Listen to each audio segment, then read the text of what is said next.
Sports brings you a special edition of the National Football League for this Thanksgiving matchup.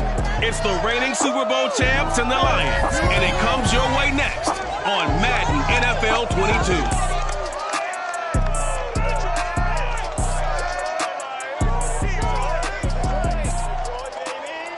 Coming to you from the venue that hosted the Super Bowl back in February of '06. Welcome to Ford Field in downtown Detroit. Both teams emerging from the Ford Field tunnels just a short time ago. And, of course, the loudest cheers were reserved for the hometown Lions. They're set to go as they will match up with the Miami Dolphins. Brandon Gaudin joined by Charles Davis. CD, you look at the Lions in this matchup. You figure they've got to be looking forward to this one. They've got a clear advantage on the offensive side of the ball. Yeah, and they totally understand it, not just by running the numbers, but those numbers do play into it because you've got one of the better passing offenses in the league, a top 10 unit, going up against one of the poor defenses in the league. So I think we're going to see these guys take some shots downfield. But right from the start, I expect them to attack and get right after them.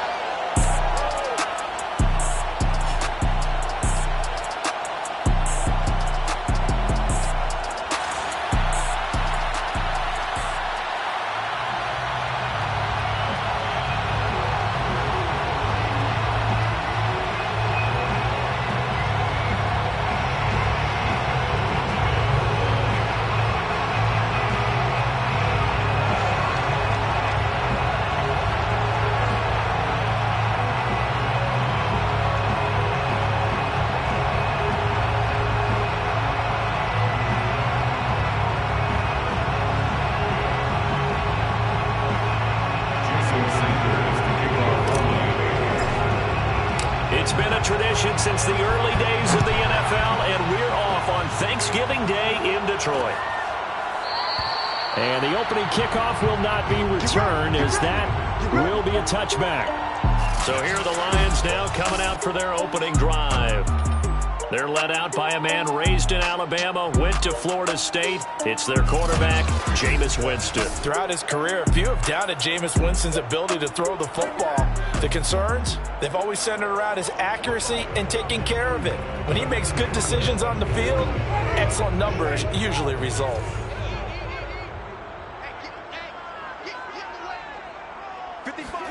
First down, Winston. He'll find Smith-Schuster. That's complete. And this will be a gain of 5 as he gets it to the 30. One thing we do know, he's going to get his catches. So as they move forward defensively, got to continue to focus on not giving up the big play when he does catch the ball in the secondary. Working with 2nd and 5 now. From the shotgun, it's Winston. And his throw's going to be incomplete. Well, Charles, this Thanksgiving tradition, so great. I mean, going back essentially a full century of the NFL. I know you probably have a lot of fond memories of Thanksgiving Day football yourself. I certainly do, and I don't have the Turkey Bowl tradition. You know, the families that go out and play and then come in and sit down to their feast and watch football.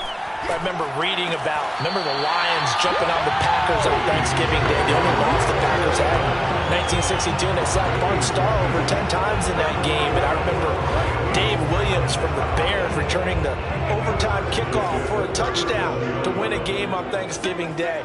I remember so many different things happening, but how much fun is it each and every year to know that you got football on Thanksgiving Day? But now a throw on first down there, but it's incomplete.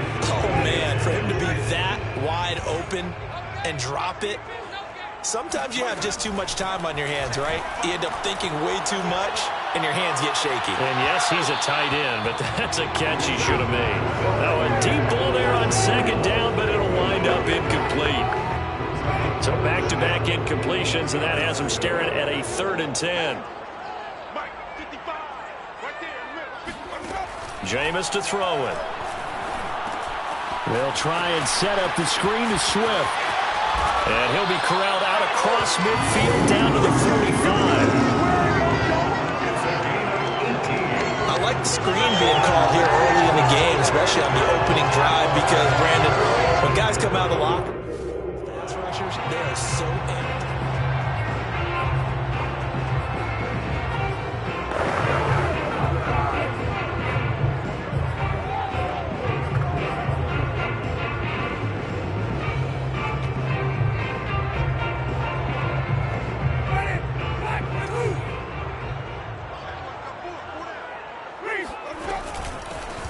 first carry for DeAndre Swift. And he sneaks his way forward only for a couple here. Second down. Well, this defense very strong in that victory from a week ago. Yeah, and what stood out to me on tape, the way they were flying to the football. So that tells me that they've got all their assignments down, and they're playing with extreme confidence. They take a shot downfield there, but it winds up falling incomplete. Well, they've got man coverage on the outside, and my scouting report on these DBs tells me that they love to take matters in their own hands. They want man coverage, not zone. And there was good coverage there that forced the incompletion. Going deep here for Bryant. And unable to connect. Incomplete. Give them credit. They took their shot, but it's going to bring up fourth down. Brandon, we saw these defenders flying to the football in their win last week, and nothing has changed. They're still moving around quickly and forcing incompletions. Here comes the Lions punter now. Back deep is Tyreek Hill. They only punted twice in the win last week as he gets this one away. The Dolphins take the field with Tua Tagovailoa, their quarterback from Alabama, at the helm. And he's had such a sensational season to this point, leading the NFL in passing yards. He's been helped out a lot by an outstanding set of receivers, and he's quick to give them credit. But I think even they would tell you that he's the guy that makes this offense go.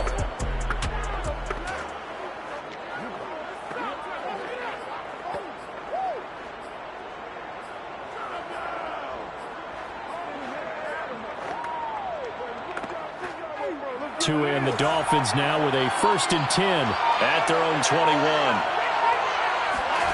Tagovailoa working out of the gun. On target over the middle to Hill. And he'll go down at the 26 following a gain of 6. Defensively here, you're facing a top 5 team in terms of points scored in the NFL. So when they're that high powered, you've got to find a way to hold them under 20. Because to me, that's the magic number. 20-point score, you give yourself your best chance to win. So if they're up around 24, 28, 30, they could be in some trouble. I think so, because then you turn it into a shootout, and that means your offense has to keep pace. No gain on the play that time, and they'll look to convert on what will be a 3rd and 4.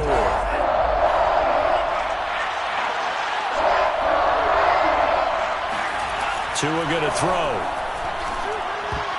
And that is knocked away in the middle of the field and incomplete. So the defense able to get off the field here on 3rd down. And it's one of the goals of the game. They've got to be effective on passing downs. It's one of the few things defenses chart. How did we do on 3rd down? That's a nice start for them in this one. On 4th down, the punt team is on as this is sent away. Fielded just inside the 30. It'll be a 41-yard punt, given 5 on the return. And the Lions will take over. Back onto the field come the Lions for their 2nd overall drive. They come off a victory over the weekend, but now the quick turnaround here for this Thursday night game. How does that affect how teams like this approach these short turnarounds? Well, wins and losses always factor into, how you're getting ready for the next game. But equally as important when you have the short turnaround, what is your injury situation? Are you losing key guys? And if so, how well have the backups prepared for this? Because you don't have much time to get them ready. They have to be ready before this week in order to play well in this game. So after the incompletion on 1st, now 2nd and 10. Here's Winston. He's going to get that to Swift underneath. And they're going to have this across midfield and inside the 45. They'll use him out of the backfield, and sometimes quite a bit. They're just trying to get him touches any way they can. 4 catches a week ago. There's another one right there.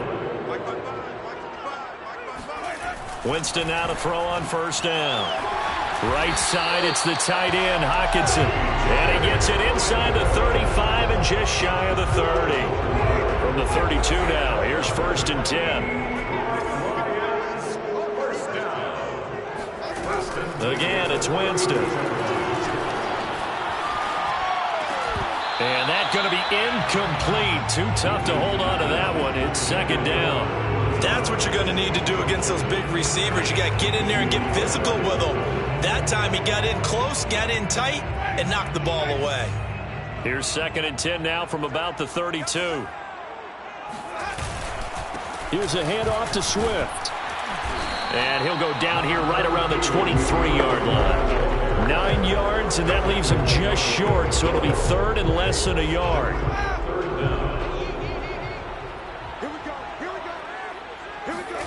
They go play action. Winston. Oh, they would have gotten the conversion if he could hold on. Instead, the drop means it'll be fourth down. One thing that you're going to see from this offense is that they love the matchup with their wide receivers against this secondary. That one wasn't successful, but don't expect them to back away from attacking all game long. Now Winston on fourth down. Open man, Smith-Schuster, it's complete. And down inside the 15 he goes. Well, that's what we're used to seeing from him right there. Plays like that, why he's number 4 in the league in terms of receiving yardage. Able to make adjustments all along the way. Doesn't matter where he lines up, where he releases from. Working his way into the secondary, figures out defenses and finds weak spots in order to get open. Give him 9 there on the first down completion. And that's why defensive coaches preach swarming to the football. It's usually going to take more than one guy to get that big man down. And it did right there. Multiple broken tackles, but they eventually get him down. And he's maybe going to get this back to the 4, but that's about all. Not enough there for a first. No gain, as a matter of fact. And it leaves them at 3rd and 1. On 3rd and 1, here's Winston. He's got his man. It's caught for a Lion touchdown. Cedric Wilson, his 3rd touchdown now on the year. And the Lions are going to take a first-quarter lead. Well, it was 3rd and 1. I was expecting run so much for that. They pass it, they score it. That had the feel of the head coach telling the offensive coordinator, you've got 4 downs here. We're going to go for it on 4th down unless there's a disaster on 3rd. Go ahead and take a shot if you want to. And he gratefully accepted the opportunity and did exactly that. If they didn't get it there, that had the feel they would come back and try it on 4th down.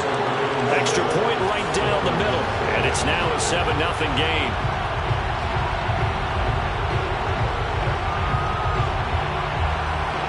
The kickoff unit as they run up and send this one away. This will be fielded inside the 5. And he's up past the 20 to the 22-yard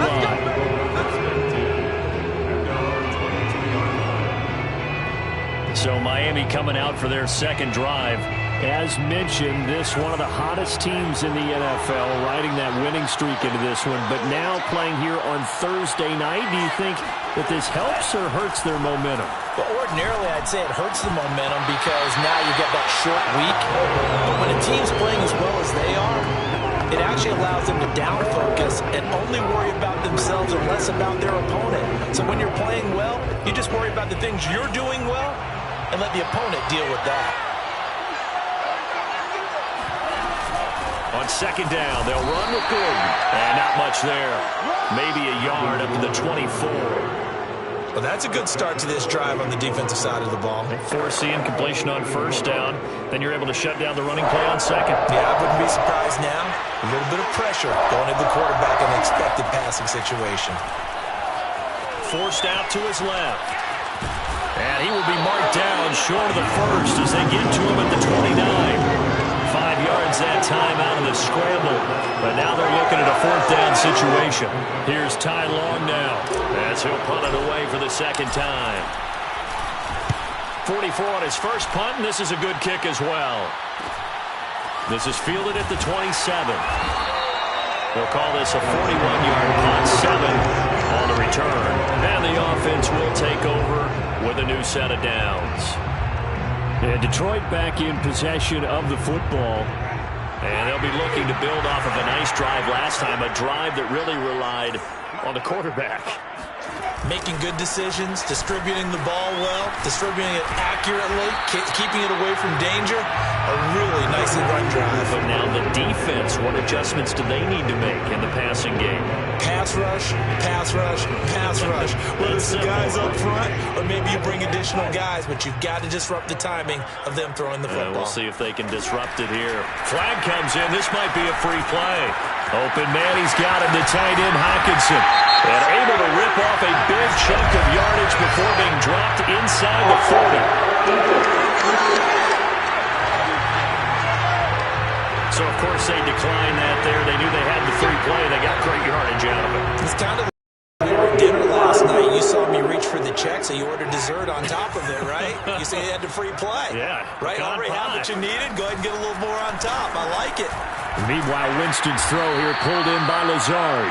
This will be stopped about 2 yards shy of the marker. 8-yard gain, 2nd and 2. Ahead of the chains now, 2nd and 2.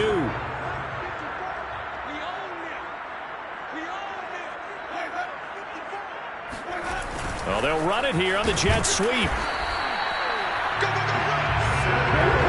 Well, we've seen running backs in today's NFL get involved in the passing game. Maybe it's about time more receivers like that get involved in the running game.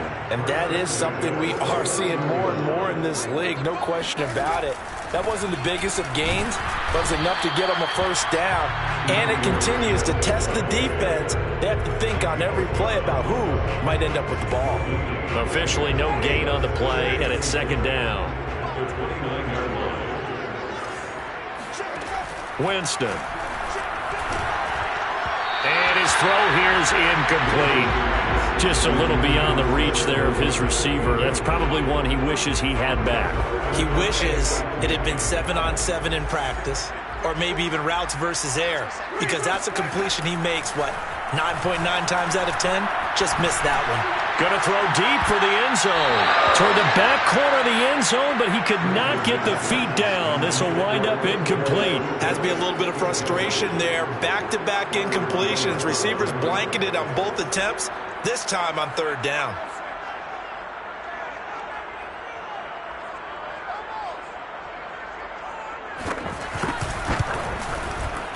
And this is right down the middle as he puts it through. And the lead moves to 10-zip.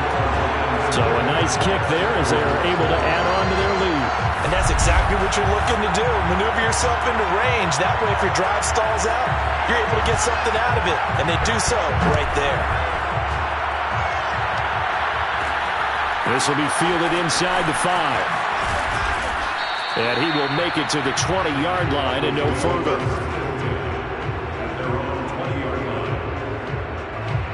The Dolphins at the line ready for their next drive. And you figure this should be a healthy, arrested, a focused unit. And they're working on a good winning streak. They had the week off last week. This is really a team, Charles, that should be in top 4. I would agree absolutely with that. What coaches worry about, what organizations worry about, though, is overconfidence. They've been playing so well, and now they've had that extra time off. And we've seen teams come back off the open week and come out flat. So what a lot of good coaches do is they kind of game plan for that with their teams. On defense, they may blitz more in the beginning to get them going. On offense, they may go more up-tempo. Anything to get them out of that lethargy right at the beginning. On play action, here's Tua. This one complete to Jalen Waddle. And he'll be taken down, but not before they work it across midfield. And worth pointing out, after that last completion, that puts this young quarterback over 10,000 yards passing for his career. And fair to say, he's not done yet. No doubt about it. He's really just getting started because he's not quite into the prime of his career. So it's likely he's going to hit a few more of these milestones as this career progresses. So let's face it, we'll acknowledge this number and we'll celebrate the milestones down the road. And he's certainly not a guy that drops that football very often. Indeed, because that's a bit of a surprise. I know he's in the middle of some traffic and people, bodies all around him, but he usually has the focus to haul that one in. And he's got this down a yard or two shy of the 40 before he's out of bounds. He'll end up getting 5 out of that, but now they're looking at 3rd down. Okay, he's not going to get the first down, but this is still a nice job of buying some time and then running to get to the sideline and get out of bounds and avoid the big hit.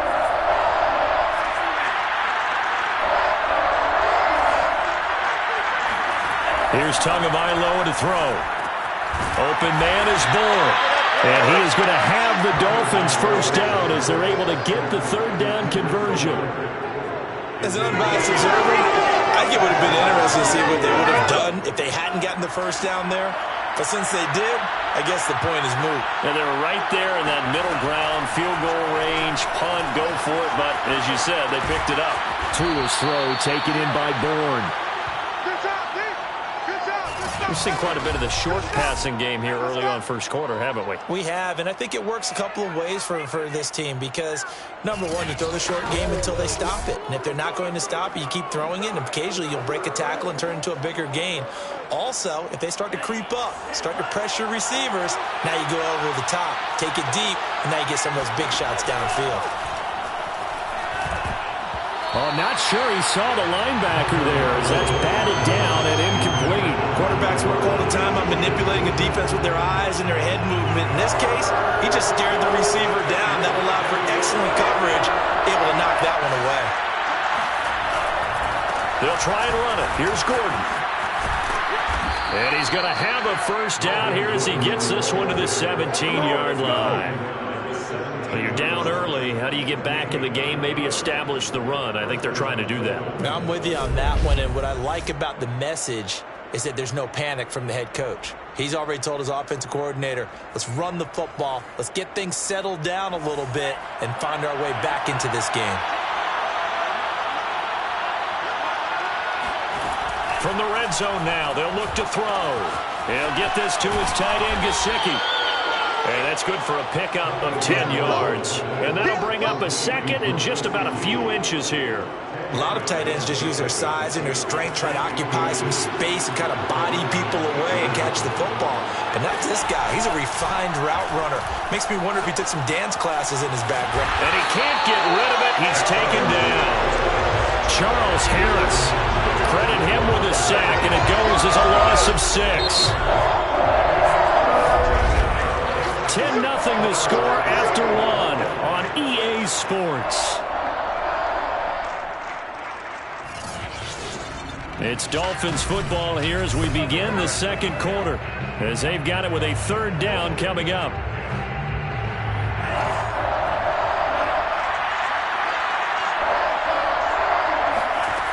From the gun, it's Tua. They'll roll him out right. And he takes a shot on the release as this will be incomplete. They really had a good drive going there, but a nice recovery by the defense these past few downs, able to knock that one away on third down and bring up what I think for the offense, an unexpected fourth down here. So fourth down, Tua departs, and on is Jason Sanders and the Dolphin field goal unit. The kick by Sanders is good. And they get themselves on the board here. It's 10-3. So they do get 3 points, but that's now 3 drives with only the 3 points, not a ratio that's going to win you many ball games. Not at all, Brandon. And think about it this way. We all know payoff is the key, right? And wouldn't we love to have the concession on every T-shirt that's been printed in football that says finish on it? Because that's the mantra everywhere. Got to be able to finish drives, put points on the board. After the field goal, here comes Sanders to kick it away. And Wilson is perfectly content to bring this out to the 25 back. Jameis Winston and company heading back onto the field now. He's played a pretty clean first half, a touchdown, no interceptions. Frankly, that's what they expect out of it. They want to see the ball thrown and thrown well, and he's able to do that and put it in the end zone. They'd love to see more of that before this game finishes. But right now, he's got his team in a good spot. A good spot, maybe looking for touchdown pass number 2 here in the second quarter. 2 yards on the pickup there. It'll be 2nd and 8.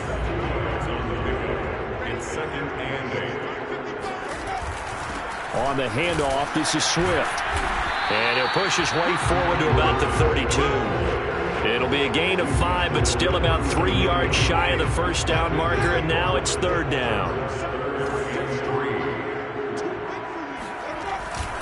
They'll try and run for it. Here's Williams. And he will not get there as they stop him short right around the 34-yard line. Just a 2-yard pickup, and that should necessitate a call for the punt team here on fourth down. And the big fella stuffed that one up in a big way. I think doubling him has to be a priority because you can't move up to the next level if you don't take care of him first. And on fourth down, on is the punt team sending this one away. So possession goes over here on the punt, and it'll be Dolphin football. Melvin Gordon now, he and the offense, they trot back out there. And he's sure looking like a lock for a 1,000-yard season. Don't know if he's going to get it in this game, but he'd probably like to just to get past that point. Yeah, and if he doesn't, as you noted, there's still time, still opportunity. There's still more games to be played. So, yeah, it's not a lock.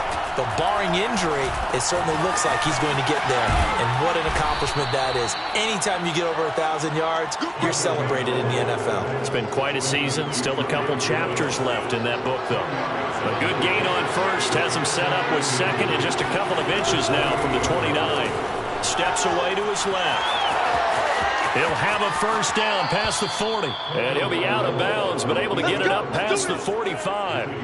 Offensively, they liked their situation, so they tried to take a shot downfield, but no one was open. So it was tuck it in run time, and he picks up a first down.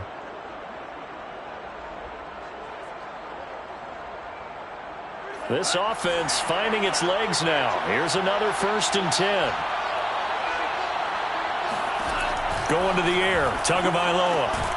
That's complete to his tight end, Mike Gesicki. Now that's staying ahead of the chains. Really good pickup on first down, hitting the tight end there. Now brings up a second and manageable. Just found a hole in that zone. On second down now, it's Gordon. And he'll go down shy of the 40 at the 40-yard. Second and 1 is often an invitation to take the big shot downfield. I bet the offensive linemen said, are you kidding? We just get on our backs and let's go get the first down. They love being physical. This is Gordon. And he'll take this one down to about the 40. Just a yard on the pickup there, and it'll bring up a 2nd and 9. In order to play really good run defense when you're playing a 3-4, those 3 guys up front, the nose tackle and the guys they call the defensive ends, they're usually big people because they're going to have to eat up a lot of blockers because it's usually 5 on 3. And when they do their job well, guys who play on the inside, those inside linebackers, they're able to just roam and hit. We talk about mobility on quarterbacks all the time. Here's where it really pays off. Able to move, evade, and is accurate throwing on the run and picking up a first down. On first down, Tagovailoa. And seeing no options, he just tosses this one away incomplete. Now that'll bring up second down. An incomplete pass on first down. That leads to a 2nd and 10. Back to the ground now with Gordon. And only a yard this time as he's taken down right around the 26. Not a whole lot there. The defense was ready, it looked, for that run-pass option. You get the sense that next time he has that opportunity, he may keep it himself and get to the perimeter. Probably owes his back a little bit of an apology on that one, huh? And a dangerous throw there as that's knocked down and incomplete. That's a nice job there because you've got to play the ball, not the man when in coverage. That'll keep you away from a lot of needless penalties. He's able to knock that one away. And this one is going to just tuck into the bottom left corner as he gets it to go. And that'll bring him back within 4. No problems in the field goal department so far. He's 2 for 2. Pretty reliable here in this game, isn't he? And to me, that bodes well for them. If they need him late in the game, his confidence should be sky high. After the field goal, here comes Sanders to kick it away. No return here for Wilson. To touch back, it'll come out to the 25. But look at Jameis Winston now as he gears up to lead this offense again. He's got to be feeling pretty good. Playing well. Team has the lead, so just looking to mount a drive here that ends in the end zone. And all quarterbacks will tell you, hey, we love a running game, helps us out. But at the end of the day, they want to rely on their arm. Throw the football, feel good about things, keep things moving in the right direction. Right now, that's exactly what we're seeing. And we'll see if that continues. And he's going to get a good gain of 9 here up to the 34. First play of the drive, let's give credit all around. Excellent blocking, but the guy carrying the ball, he was the finisher. A really nice run. Right back to Swift again on second down. And a good stiff arm and some space to run. 20. Touchdown, Detroit. DeAndre Swift. His 4th touchdown on the year. And the Lions strike quickly here for 6 points.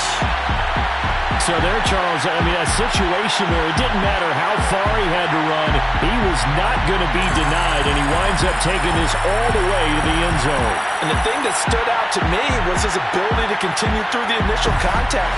How many times do we see runners get slowed up and not get what they can on a run because of that first contact? But he kept the compass pointing in the right direction, kept the legs churning, and turned this into a huge play.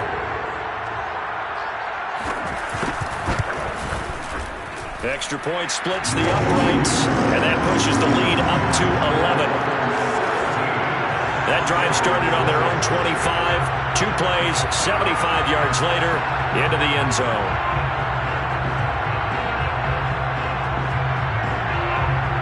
Set now to kick this one away, and off it goes.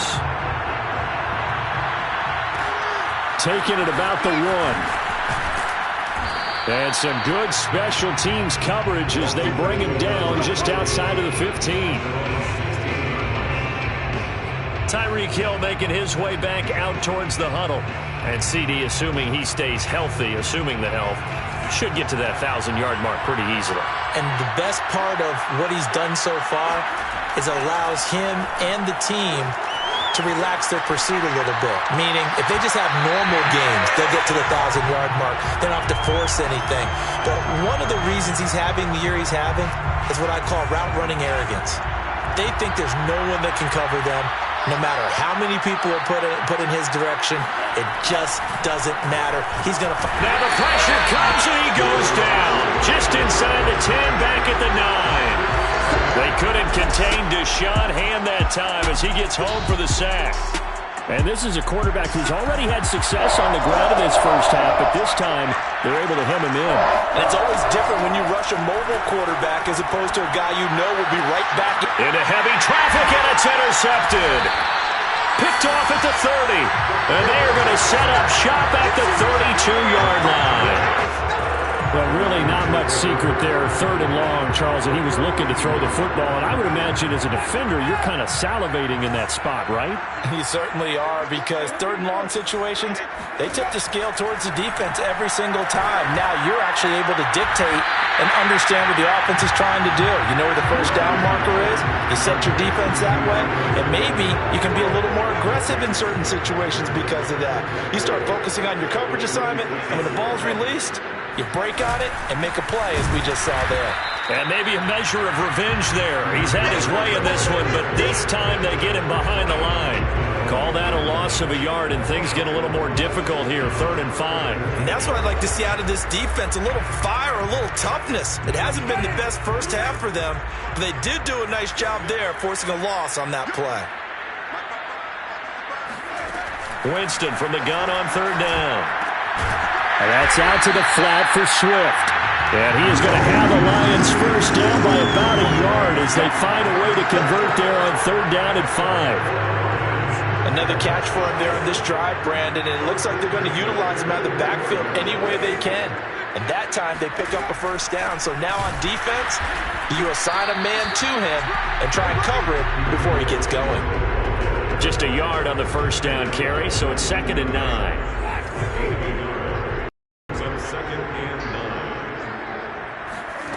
Jameis to throw it. And hitting Juju on the slant. And brought down, but not before they get it inside the 10 to the 7. And remember, this drive started off following the turnover. And they've taken no time working their way down the short field. A nice connection there, and now they're looking at a 1st and goal. Throwing on first down, but this one winds up to be incomplete. They'll try again here from the 7 on 2nd and goal. The intended target, T.J. Hawkinson, but it'll be 2nd and goal. Back to the running game with Swift. And they'll get this from the 8 to the 5. Pickup of 3. Now after the running play, we've got a man down on the field. Well, he gets attended to. We'll step aside. Well, they'd really like to make the short field pay off. We'll see if they can, but this is 3rd and goal. To throw, Winston. And he's going to be taken down, sacked back around the 18-yard line. Nick Bosa racking up sack number 12 for him on the year. That's quite a stand there defensively. A huge sack on 3rd down, and that's going to force him into a field goal attempt. And his kick is right there. It's good, and that will get the lead up to 14. So the turnover leads to points as they add 3 there. Yeah, what a sequence there, and a nice one for them. They forced the interception, put together a little drive, and then come away with 3 points. Nothing to it, partner. Just do it. No run back here, down to a knee, and this drive will start at the 25. Tua Tagovailoa in the offense heading back out. And he comes out on the heels of an interception he threw last time they had the ball. Yeah, and you know, the quarterbacks that I know that are the best ones, the ones that really know how to lead their team, they tell them, that's on me. That's my bad. But let's go back out there and move ahead again, guys. We can get this done. One good thing for him, it did only lead to 3 points and not a touchdown after that turnover. Big thanks to the defense. Following the incomplete pass, here they go again. 2nd and 10 from the 25.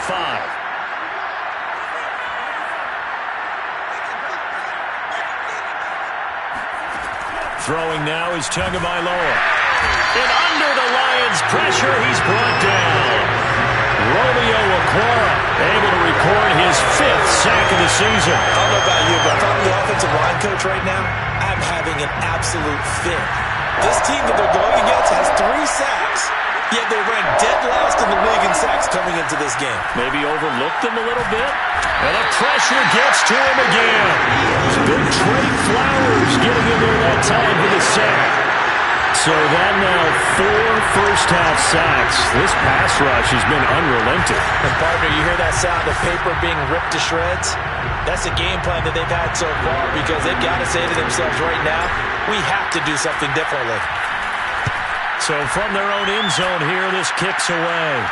And a fair catch is taken here a step or 2 inside the 45-yard line. A 41-yard punt there with no return. And possession will switch hands, 1st and 10. DeAndre Swift heading back out with his Detroit teammates. He's already cruised past the 100-yard mark. We haven't even gone away for halftime yet.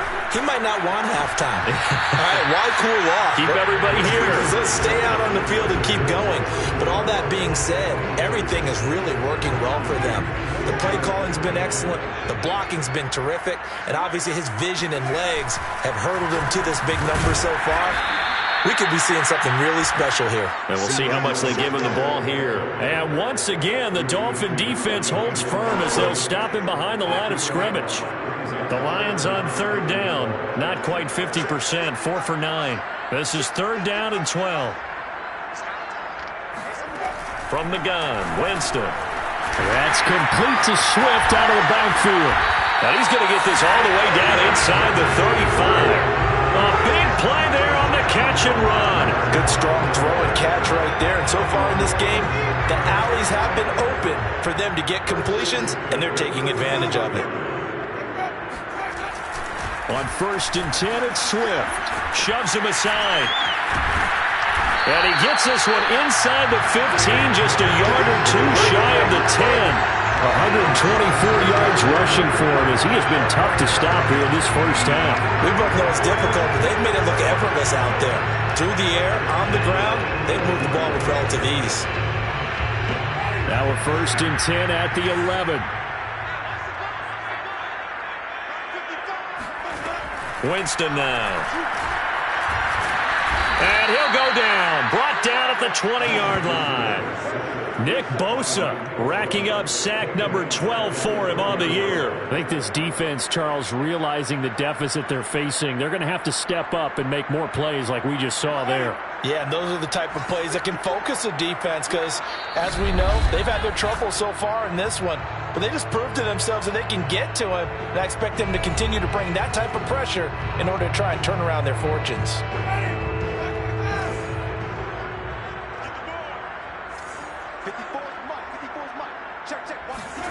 Throwing on 2nd and long. Winston got his man complete over the middle. It's Wilson. And he's able to work it here to the 8-yard line. It's a pickup of 12, and that'll set up a 3rd down. Push it back. Push it back. Mike 55. Mike 55. Mike 55. Here we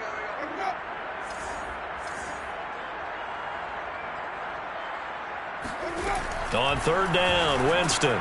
The quick slant caught. Touchdown. Hunter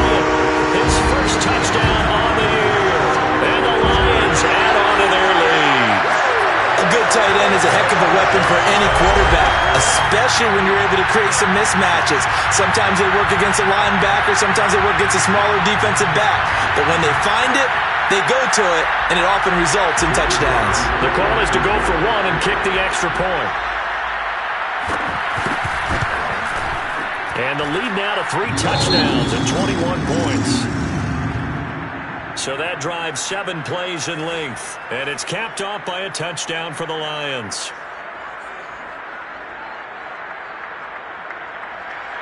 The kickoff unit is out on the field, and they will send this one away. Taken at the goal line. And his guys will get the football right at the 20-yard line.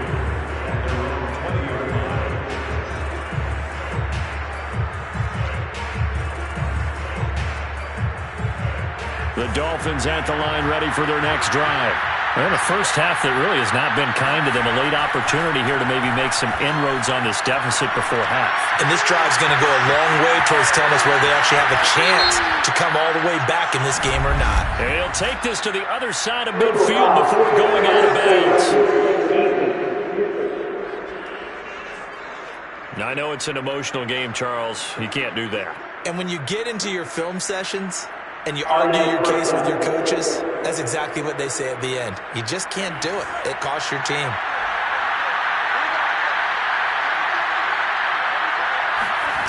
Play action. Now it's Tua. Under a heavy rush, and down he goes. Now the Dolphins going to burn the first of their timeouts. It's just their first, so they'll have 2 remaining here before we get to halftime. They come up on 2nd and long, and the pass protection just has not been there this afternoon. Another try after the first down sack. Tua. This will be caught. It's Waddle. And all the way inside the 15 before they drop him. Now they got to get to the line quickly.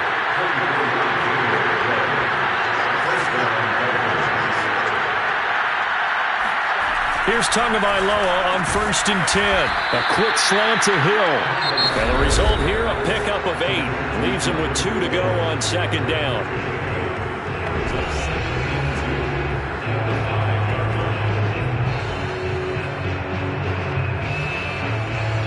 From the 5, here's 2nd and 2. Tua sets up to pass it. And he's got his tight end, Gesicki, in the end zone. Touchdown, Dolphins. Mike Gesicki hitting double digits with his 10th touchdown of the season. And the Dolphins get a late score here in the final minute of the first half. If you didn't know it, it won't surprise you to find out that this team leads the league in scoring. They've been a quick strike team all season long. There's another example. They did it again. This offensive coordinator, right now you can write his ticket towards being a head coach. He's advanced in the ways of offense. Extra point up and good by Sanders. And the lead will be cut down to 14. Dolphins 13.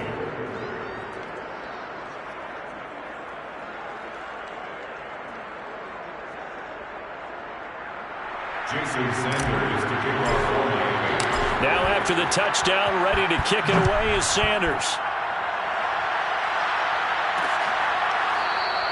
And Wilson is perfectly content to bring this out to the 25, a touchback. DeAndre Swift heading back out with his Detroit teammates. He has been a factor in a multitude of ways. Over 100 yards rushing. He's approaching that number in the receiving category, too. And you know why I've always respected guys who can have these types of games? As a runner, you're going through a pile. People are raking at the football all the time.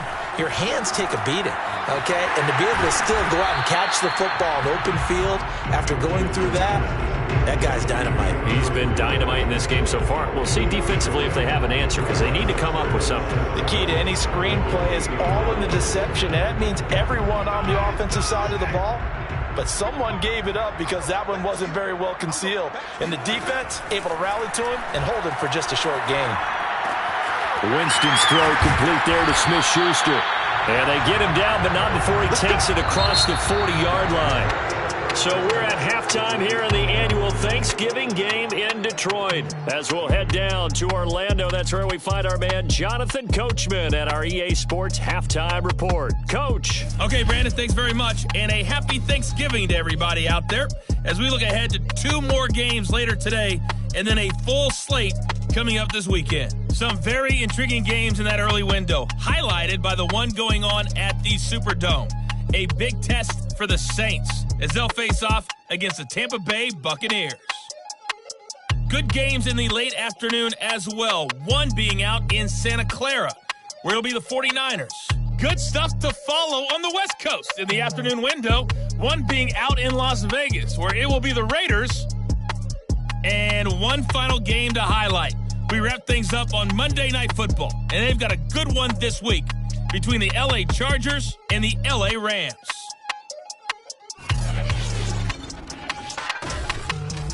With that, let's get a look at the next-gen stats in that first half for Miami. And they didn't get a whole lot accomplished through the air in those first 2 quarters of play. They'll need to up their game if they want to rally all the way back. Meanwhile, for the Lions, they were even better throwing the football. Lots of open receivers to choose from, and you can bet that'll continue to be a focus in the second half. Final adjustments being made in both locker rooms. They are just about set to get back to football in Detroit. And for the call of the second half, we'll kick it back up to Ford Field and Brandon Godden. Okay, Coach, thanks as always to you and the gang in Orlando as we welcome everyone.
Back in for quarter number 3.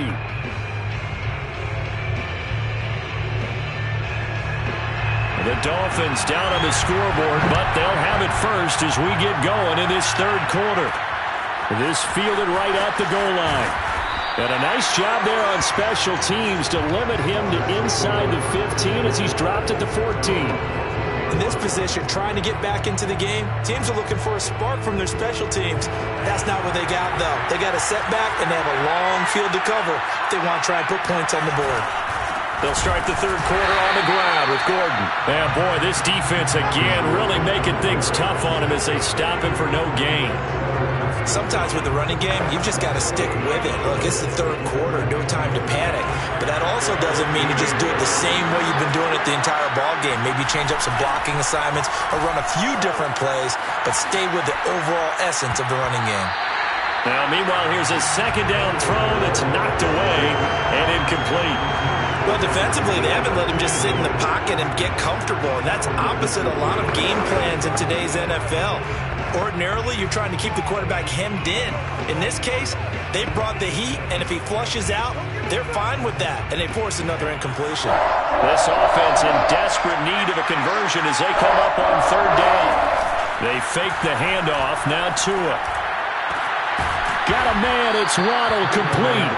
And he'll be taken down, but they've got this one up to the 35-yard line.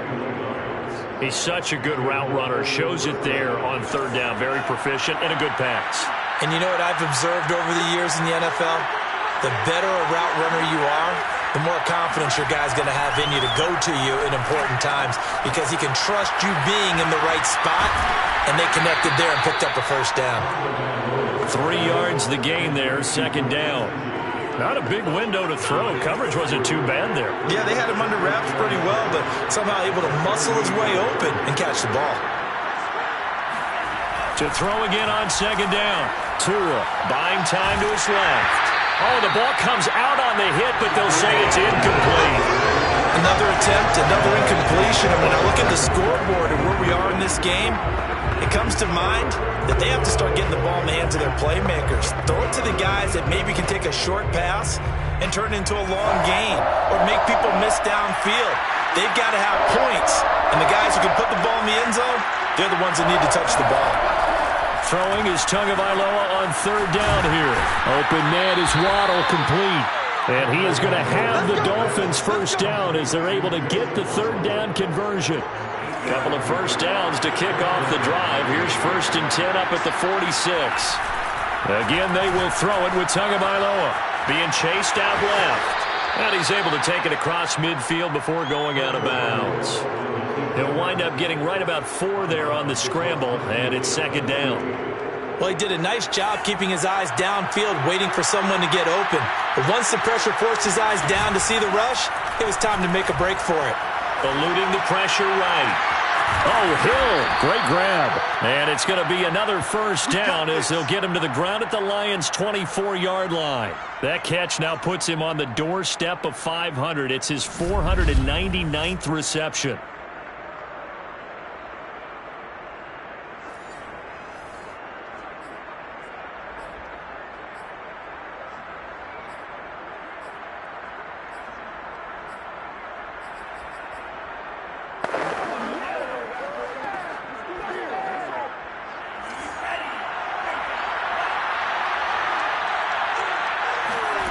Setting to throw on first down is Tua. Firing quickly, but it's incomplete. Everything about that play tells you about today's NFL offenses and what they're asking out of running backs. You can't just be a guy who can run the football. You have to be able to catch it as well, and he didn't get that done on that play. Here's 2nd and 10.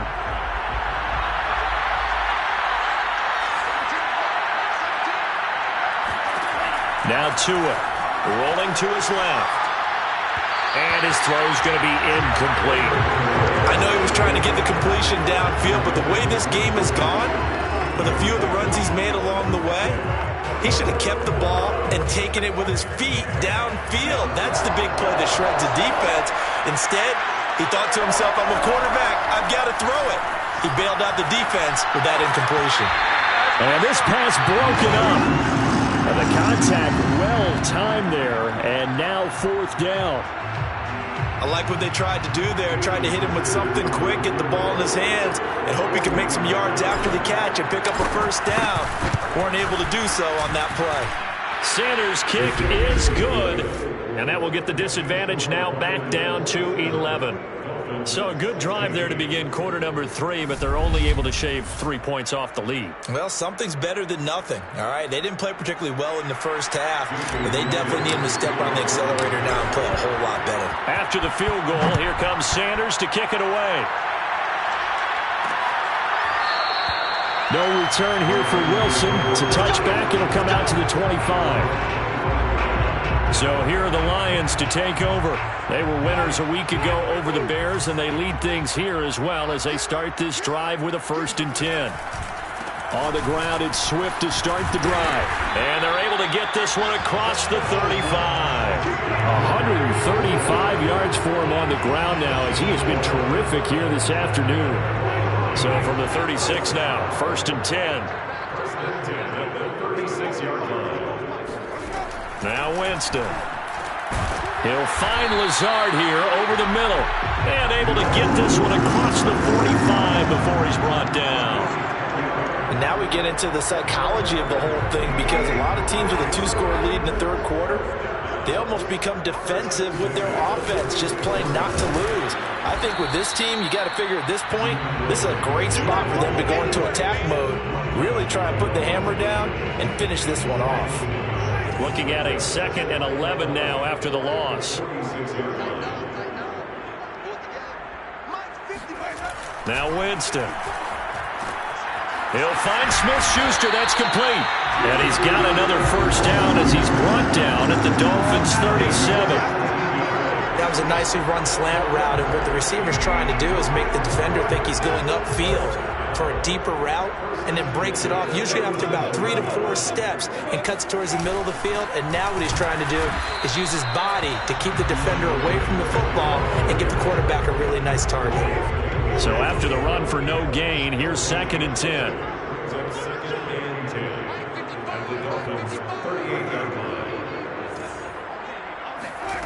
Throwing, Winston.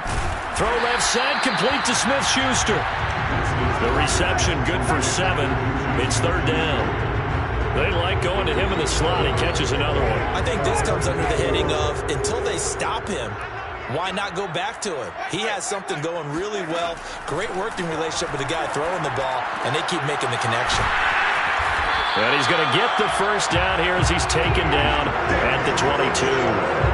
This is a quarterback that's already in the top 100 all-time in passing yards, but that last throw going to move him past Roger Staubach on the all-time list. Roger Charles at 22,700. Don't forget, he also won 2 Super Bowls, played from 1969 to 1979. All right, rifles one, and that's going to be intercepted. Picked off by Jerome Baker. There he goes left side. And he will bring it back. It's a pick 6 and a Dolphins touchdown. That's tough there. Starting to mount a good drive. Quarterback lets his guard down for just a moment, and it's going to bite him. Yeah, I was just about to remark how controlled the game they were here in this 3rd quarter, but that return for 6 points, we now have a game again. The defense more than did its job. Now the offense is summoned onto the field as they'll go for 2. After the turnover, it's Tua. And he's got it. So the try for 2 successful. And with it, they're back within a field goal. Well, I guess the coach looked at the 2-point cheat sheet, said go for it, get it to a 3-point game, and they did it. Yeah, and sometimes you just throw out time of game. You don't worry about that. There's just a feel sometimes in making that call, and he felt good about what he had for a 2-point conversion, and now they're only down 3 and feeling great about themselves. So they'll get another shot on offense following that pick 6, and now the kick is away. And Wilson is perfectly content to bring this out to the 25, a touchback. Time for another look at this Lions offense. And last time, decent field position through the pick 6, obviously costly. But they can't afford to just bunker in now. All right, good field position means go ahead and attack on offense. Try and press the advantage a little bit. They just have to be better with the football on this possession. So that didn't bother you too much last time? No, because it's exactly what you're supposed to do. You can't have good field position and not try to take advantage of it. Sometimes the defense makes a good play, too. 2nd and 9.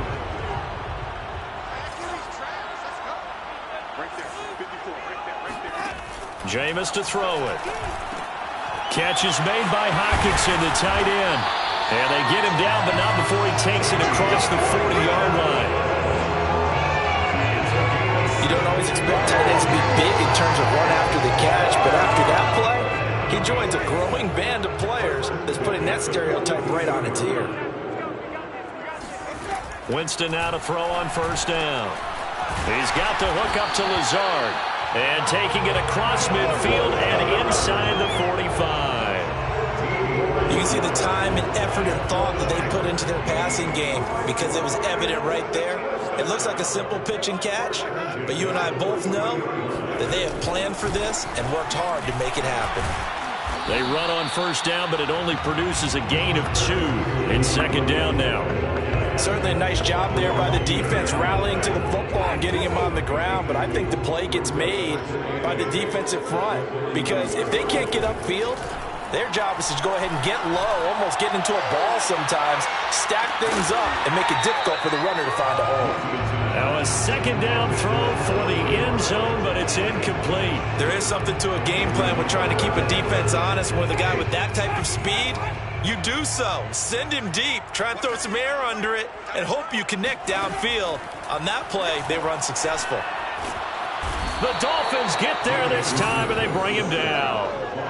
Jalen Phillips with a big-time sack on 3rd down. It's a loss of 7.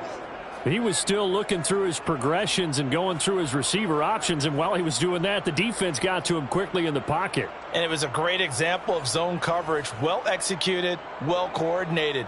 All the receivers were covered, and he couldn't evade the rush back in the pocket. And the punt team on now as this one's sent away. And great special teams work here. This is knocking on the door of the 5. They'll spot it at the 6-yard line.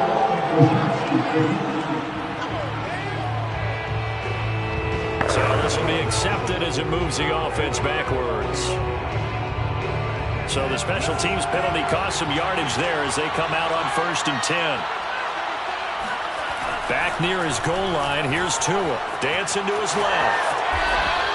He'll wind up getting 9 after tucking it and running, so it'll leave him with 2nd and a yard. Now, that was not a bad scramble there on 1st down. He didn't force it, nor did he throw it away. He was able to take off, and now he made it a very manageable 2nd and short.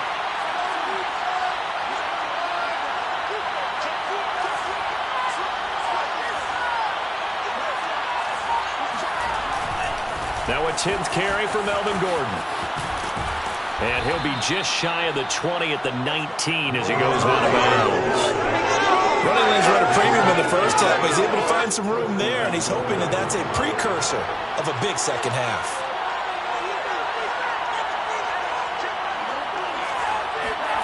On 1st down, Tagovailoa. And his throw here is going to be incomplete. I know tight ends love this route because a lot of times they'll fake a block first and get a little bit of space and then come across the middle because in their mind, they're thinking catch the ball and then drop the hammer on the little guys in the secondary.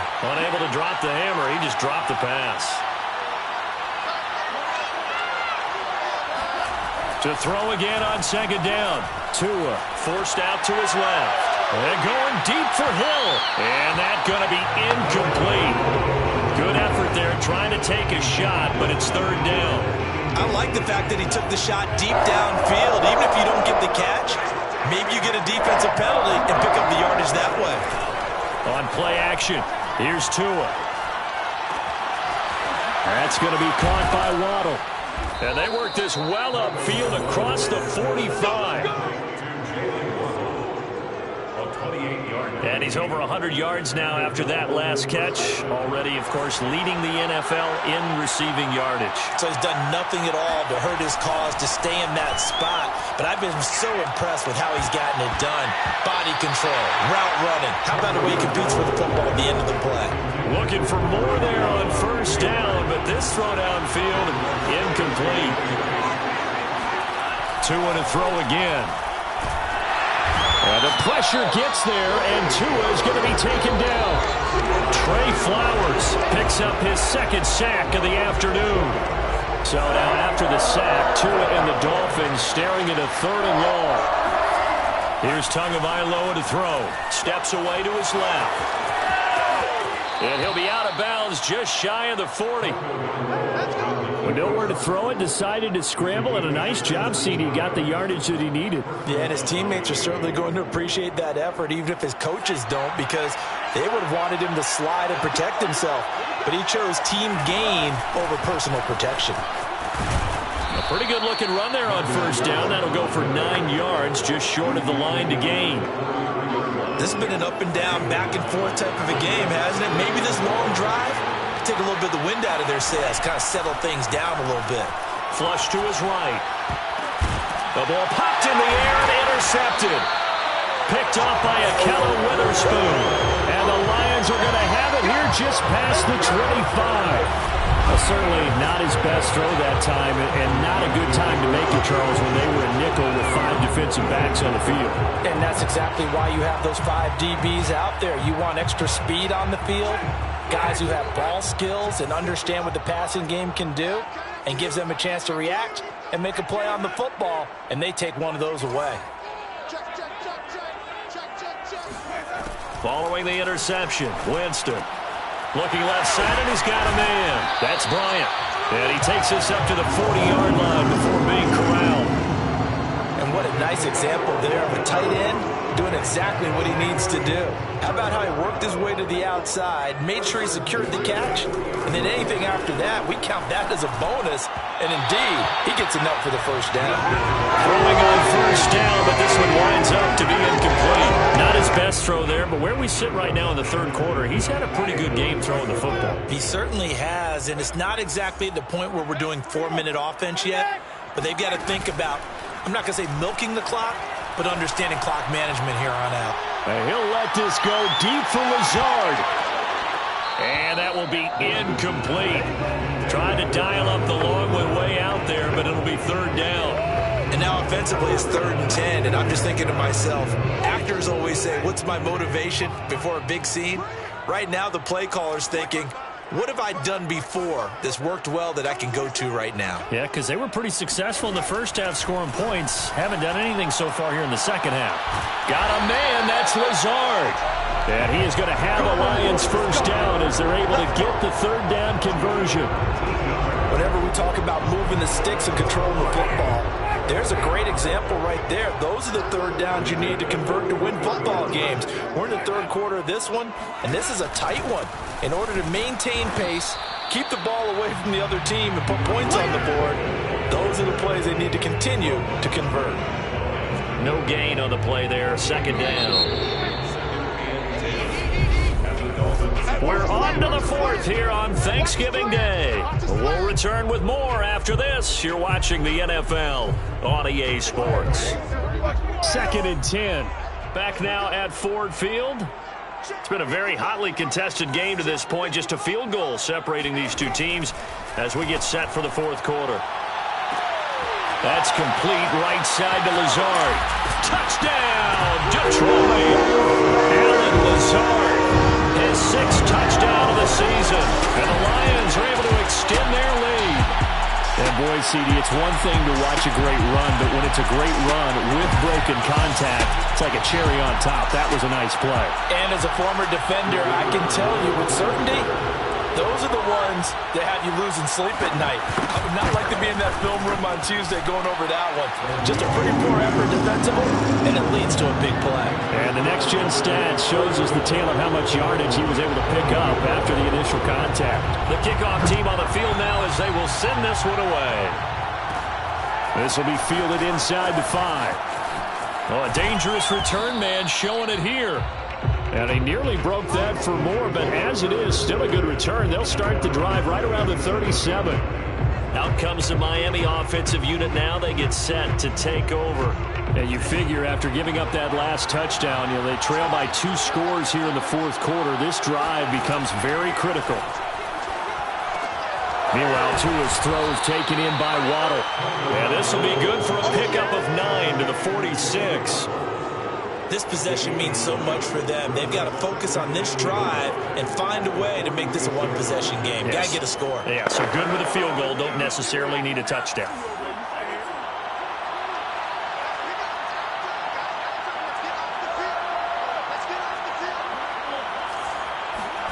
Throwing again on second down. Tua.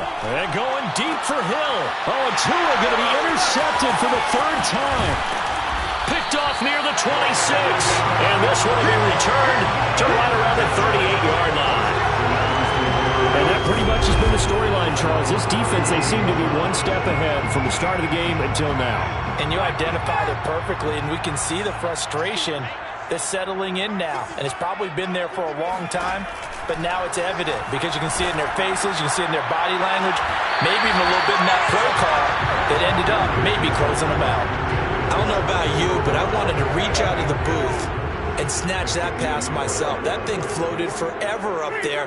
I think that threw off the timing of the receiver. That's why he couldn't get his feet down even though he caught the ball. Charles, I would have liked to have seen that. Yeah, me too.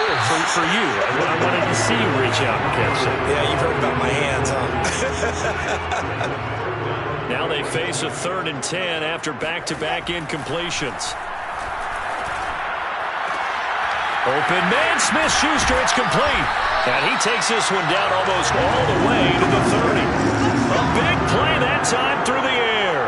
30 yards. And Charles, with that completion, I'm told that puts him now over 3,000 yards passing on the campaign. And Brandon, I think we have to start to think about where we are in the season because right now, 4,000 is not out of the question.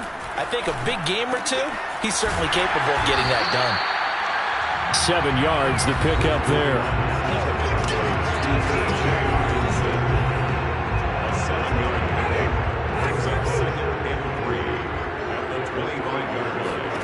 Looking to throw again on second down. Winston. He'll drop this one off to Swift. And we see another pitch and catch there to the running back. This position just continues to evolve.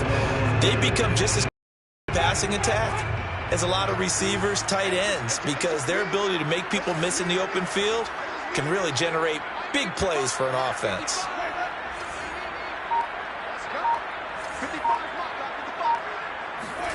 Third and short yardage, Winston. And this a leaping effort, but it's knocked away and incomplete. Certainly looked like someone was very confident in his ability to fit that one in. I would say he was overconfident because there wasn't a whole lot of separation there. Had that one covered pretty well downfield and knocked it away. They'll try it now with Swift. And he's going to have a first down here as he gets this one to the 17-yard line. And carries like that, that's how they're going to continue to salt this thing away here, Charles, in the fourth quarter. Yeah, how about that? A new set of downs. Clock continues to move. No better way to close out a game than to tap those mastodons you have up front and say, guys, keep pounding them. Let's keep the ball, keep their offense on the sidelines, and let's close this one out. 152 yards rushing for him now as he has been tremendous all day long. On second and 1, Winston. They'll try and set up the screen to Swift. And in for the Lions touchdown. Jameis Winston with his 4th touchdown pass of the afternoon. And the Lions are looking to make it 2 straight as they add on to this fourth quarter lead. You have fun with this one, partner? I am. I mean, he's been fun to watch under center. We always talk about getting to the next level, right? When we see people get into the zone, this guy's in the master class right now. What a performance he's putting on, just carving them up. 4 touchdown passes, carving them up is right. Seems like everything he throws is going to be a completion and going in the end zone. Point after, right down the middle. And that'll make this a 3-score game now. The lead moves to 17. Taken in at the 3. And able to get this out to the 25.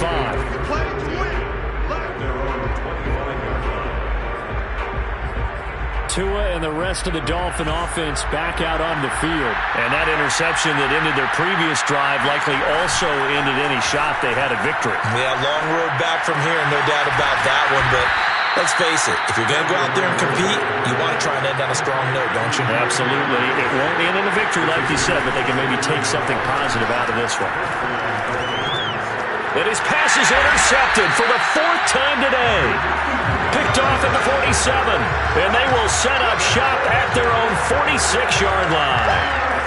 That interception may be the exclamation mark on what really all around has been a good performance. A fantastic performance. They will enjoy film session. Their grade should be very good on this one. And I think the next time the offense gets the ball, I just think about running it and getting the clock done and getting the heck out of here. And by the way, semantics here, but before the grammar police come after me, I think it's exclamation point, not mark, right? You're asking me? Seriously? Yeah, you're smarter than me. Everybody knows that. Listen, I go with what you say, my man. Credited with a 1-yard gain there to make it 2nd and 9. Brandon, I've got to think this offensive line has got some smiles on its faces. And I know it sounds crazy, but they practiced for this back in training camp. They knew they'd be in situations where it'd be extra defenders in the box coming after them, trying to keep them from locking down a game. Right now, they want to show the world they're up to the challenge. It's now 3rd and 10. They'll stay on the ground with Swift. And he gets this to the 48, but no further. Well short of the line to gain. Just a yard on the run there, and that's going to bring us to a 4th down. Here comes the Lions punter now, as he's on to kick it away. This is away, but boy, headed straight for the sidelines.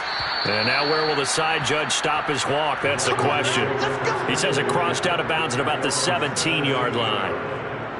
Tagovailoa and the Dolphins come up 1st and 10. At their own 17-yard line.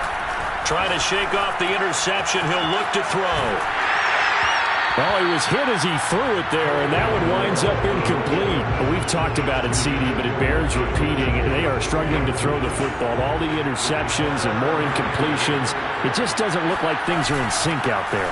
I would agree with that, and it's not a good day when you feel like an incomplete pass is almost a win for you because it wasn't intercepted. And I think the receivers now, when they're running their routes, they want to catch the ball, but they also want to make sure that the defenders don't take it away. Tua now on 1st down.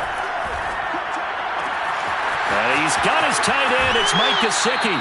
And he is out of bounds inside the 35. Well, I can put my defensive cap on right now, and I know they're saying don't give up any big plays now. They've controlled this game throughout, and all they want to do is see it through to the end. I think they let their guard down a little bit with that last completion. Sometimes when you're trying not to give up bigger plays, you don't react as fast as you should on other throws. And he is out of bounds right around the 10-yard line.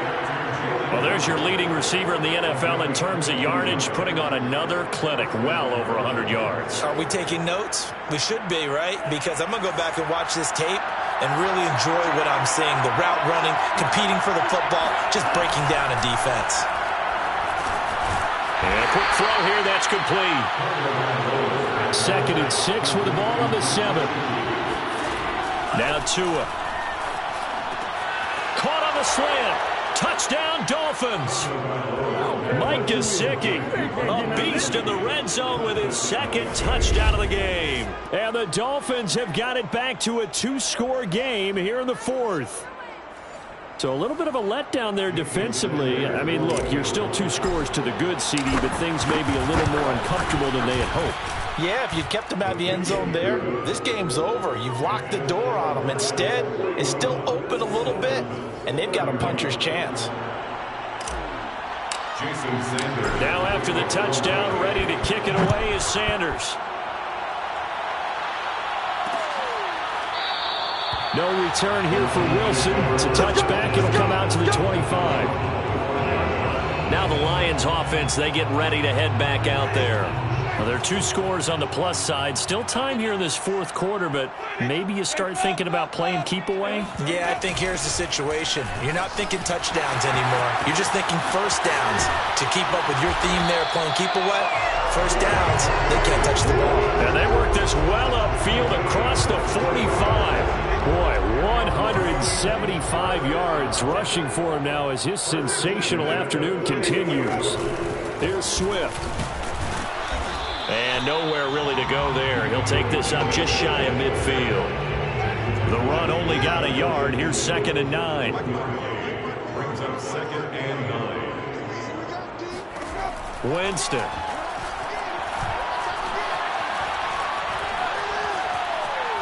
Escaping the pressure right. And he works his way past the line of scrimmage and then slides to a hole. He'll wind up with positive yardage. It's a gain of 3, but now it's 3rd down.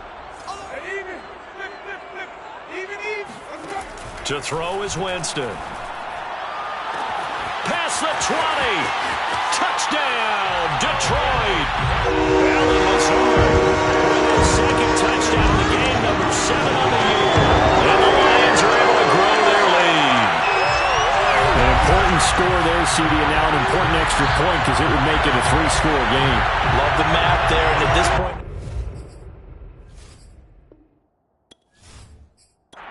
now the try here for the point after.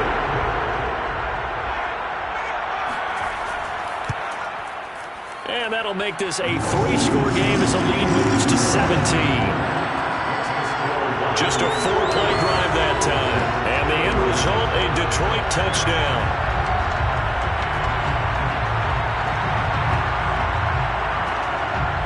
Out is the kickoff unit as they run up and send this one away. Taking it about the 1. And he'll get it up just past the 20 as his guys will go to work at the 21-yard line. Now whistles, and we've got a man down. A man down here following the kickoff. While the training staff works on him, we'll step aside and be right back. The Dolphins at the line ready for their next drive. Remember, they have won 3 straight, but getting to 4 straight does not appear to be in the cards as they are in a big fourth-quarter hole. Here's a throw out wide complete to his running back right side. And he got blown up on that play. Back at the 20. He was unable to shake free there, and they'll cover him for a loss of a yard. So much for bluffing the defensive line into thinking that they were going to be able to get to the quarterback. Instead, they sniffed out the screen pass and made a really nice play for lost yardage.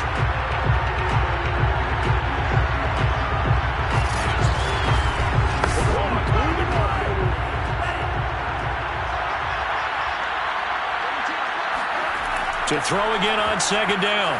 Tua. He's going to drop this one down to Gordon. And he's able to get up here to the 26.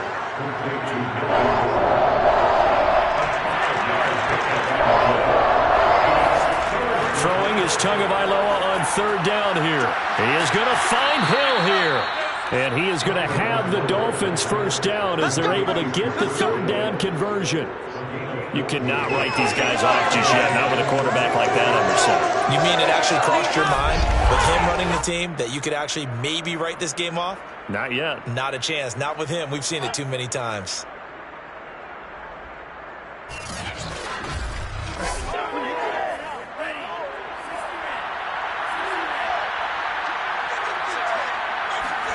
Again, they will throw it with Tagovailoa. Sets up the screen to Gordon. And the play goes nowhere. Losing yardage back near the 40 at the 39. He was unable to shake free there, and they'll cover him for a loss of a yard. You know the key to a good screen pass is, don't you? But you're going to tell me, good blocking? Well, good blocking eventually. But first is good acting. You want to let the defenders go past you, leak out to whichever side or even in the middle where you want to set up the screen, and then you do your blocking. How about the read, though, by the defensive guys? They weren't fooled at all and actually ran with the lineman to where the play was and smothered it. And the Lions pressure too strong. Down he goes. Porter gusted in there with pressure yet again. That is the 7th time that they have dropped him here this afternoon. We've been around this league for a while, and many coaches never pull their starting quarterback, almost no matter the situation. In this case, though, I think he's got to make a decision. He's taking a pretty good beating out there. Yeah, and with the deficit, maybe not wanting to risk an injury. So now after the sack, Tua and the Dolphins staring at a 3rd and long. Tagovailoa working out of the gun. He'll get this complete to his running back, Bowden.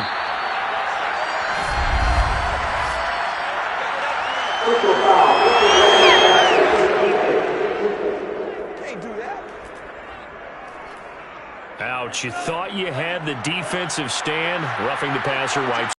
What does every defense talk about? Out, right? Thought they were able to get off the field. Not so. Well, the pressure gets there, and Tua is going to be taken down. Porter gusted. He's the one that got home and takes him down for a loss of 9. Got to give him points for the attempt, but there was just a wave of pressure there. A host of people in the area. Evades a few, but couldn't evade all of them.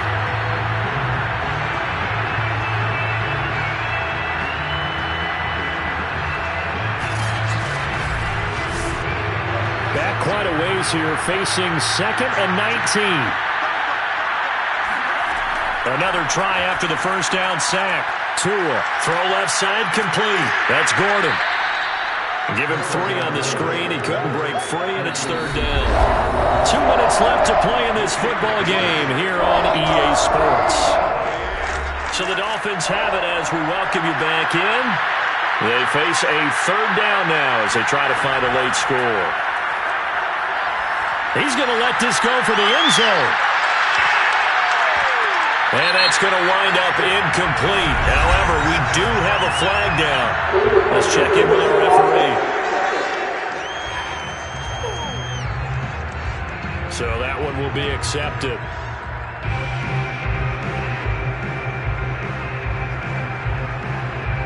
All right, they're going to try and keep hope alive here on 4th down. They're going for it. Tagovailoa going for it on 4th down.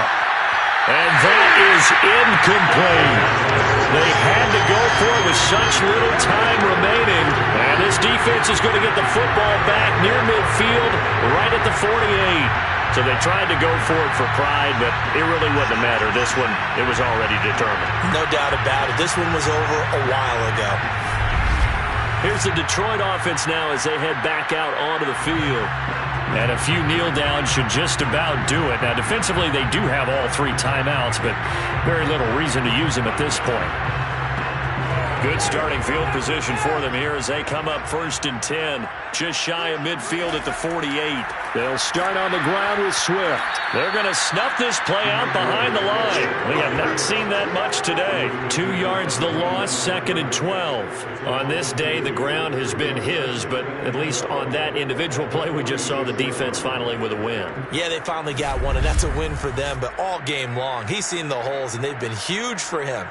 Kind of like a baseball hitter in the zone. The ball seems bigger, and he's just whacking it. These guys, they've got it going today. So the opening play of the drive goes backwards. Now they'll come up on 2nd and 12.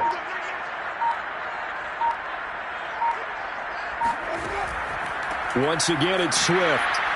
And for one of the few times here today, this one's not going to go anywhere.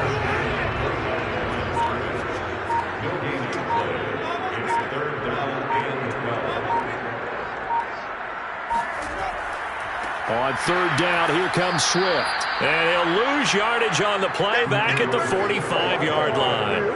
A loss of a yard, and it brings up 4th. A loss of a yard. It's 4th down.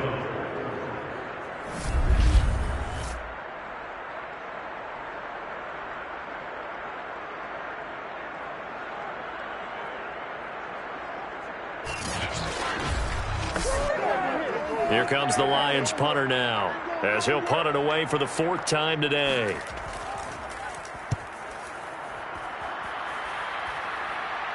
And the fair catch is taken at about the 13-yard line here.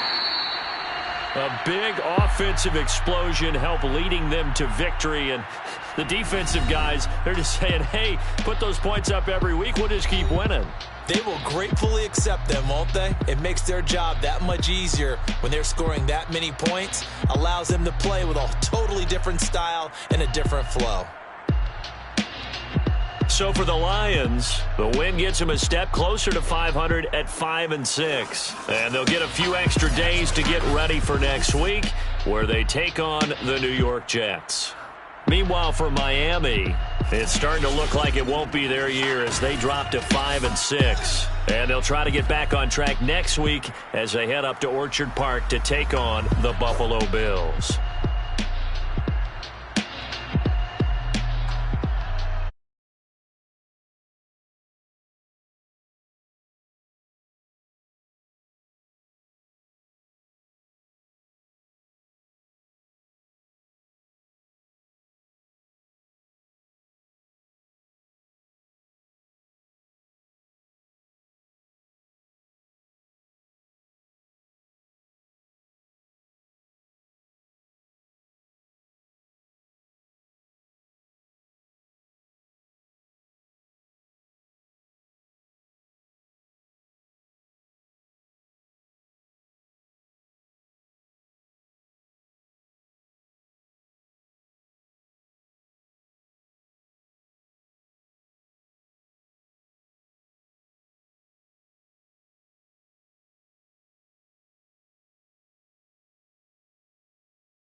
EA Sports brings you a special edition of the National Football League for this Thanksgiving matchup. It's the Jaguars and the Cowboys, and it's coming up next.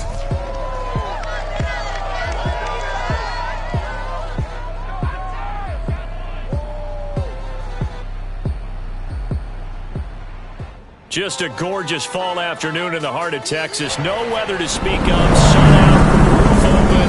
Yes, yes, and yes. A great day for football at AT&T Stadium in Arlington. A moment ago, here was the scene with the Cowboys emerging from their tunnel. It was loud. It's still loud. We're ready for football as the Cowboys get set to match up with the Jacksonville Jaguars. Hello again, everyone. I'm Brandon Gautin, joined as always by Charles Davis. And Charles, you take a look at this Cowboy team entering play. They come in off the extended break from the bye. I think it was much needed as well. You play 2.5 months, you're ready for some time off to get set for the home stretch. Meanwhile, for the visiting Jaguars, they too were winners last time out, so something's got to give here. I love it when both teams come in off of wins. Great mindsets, and it usually leads to a really well-played game.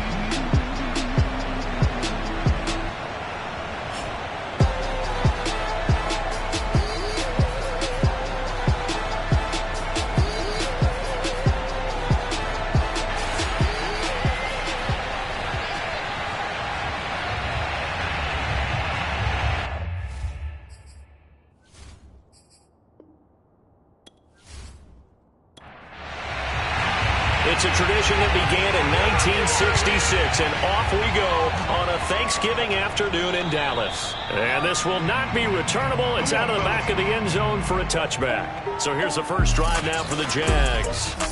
They're led by the #1 overall pick in the 2021 draft, Trevor Lawrence. And he ought to have a lot of pep in his step after last week's performance because he did exactly as you want him to play if you're a coach.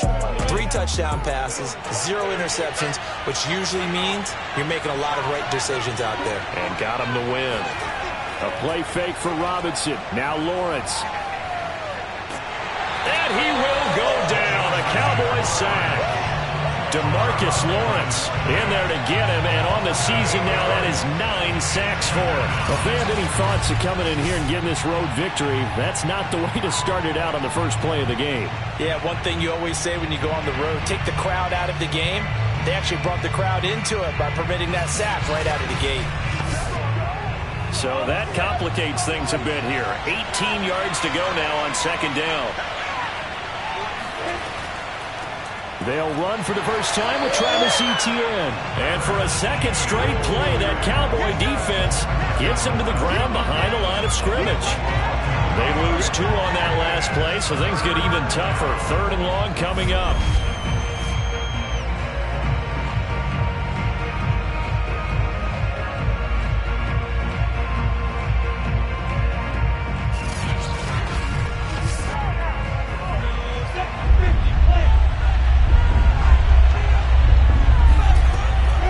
Will throw. Oh, this will be incomplete. The rush gets home just as he was letting that go. That could have been worse. Instead, it's 4th down. Barry on to punt as he gets this one away. Now a fair catch taken, maybe a yard or 2 shy of midfield. Officially, that'll be marked down as just a 28-yard punt. And the Cowboys are going to take over in great position here with a 1st and 10. Time for Dak Prescott and the Dallas offense to go to work. Prescott, of course, the former 4th-round pick in 2016 out of Mississippi State. You talk about the pause that refreshes. I think it's come at a perfect time of the year for them, hasn't it? You know, the season is starting to wind down, got a little bit of a break.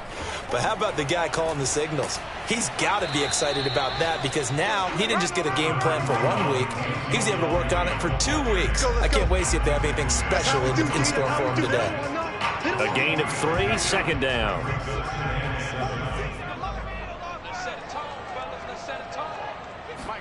They play fake to Elliott. Now Prescott. Looking left side, and he's got a man. That's Schultz. A 1-yard gain there following the 3-yard pickup on 1st down. Here's Prescott.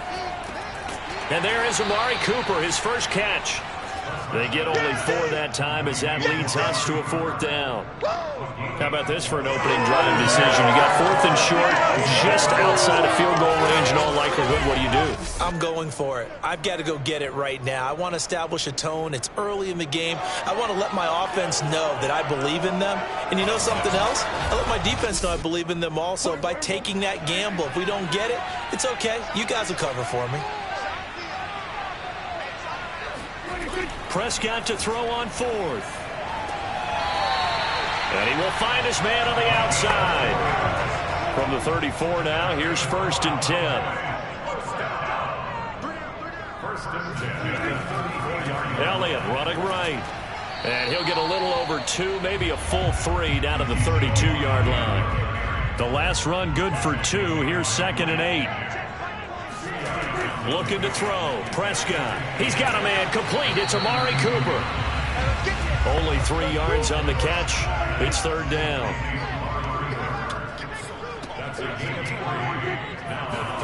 Now Prescott. He finds his target. It's Schultz. And he will have a Cowboys first down as he's able to get 8 yards there on 3rd and 5. Okay, I'm not so great at math. I just looked over at our statistician, Marvin, and he's similar to me. 5 for 5 to get things started here on this opening drive. Where I come from, that's pretty good. That is pretty good. Now, what do you do defensively to adjust? Well, this is where you got to make a decision as a defensive coordinator. Do you really get after the quarterback? Or maybe you tighten down on the receivers, bump them off of their routes, chip away at their timing so things aren't as precise as they've been so far in this game. And brought down, but not before they get it inside the 10 to the 7. So 1st and goal now from the 7-yard line. Now Elliott. And they get him down at the 1. He had the broken tackle, but ultimately could not get into the end zone. A good run of 6 yards there. Gets him closer to the goal line with 2nd down coming up.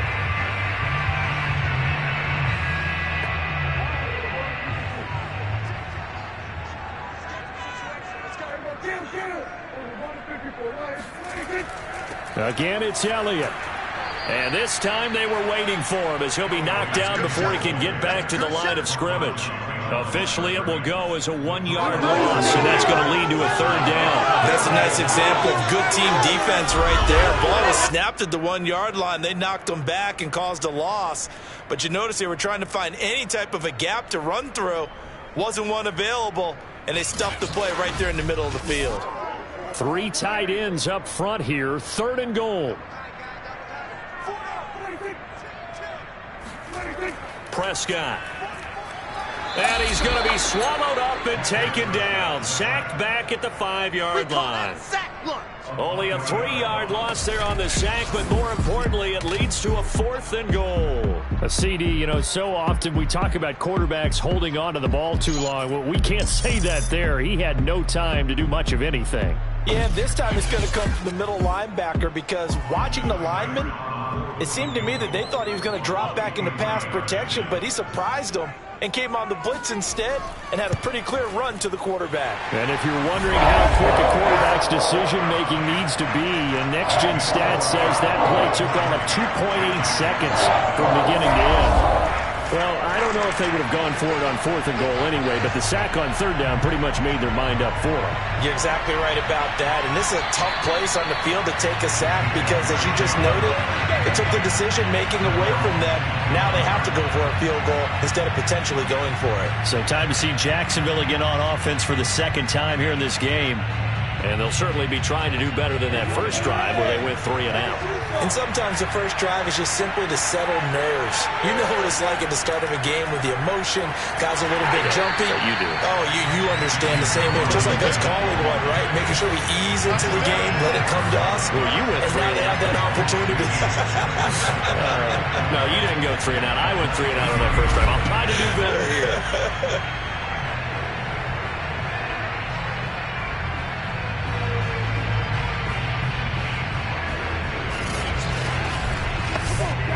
First play of the drive goes the wrong way. Here's 2nd and 12. A shotgun snap and again to ETN. And he'll take it forward for about 5 up to the 28-yard line.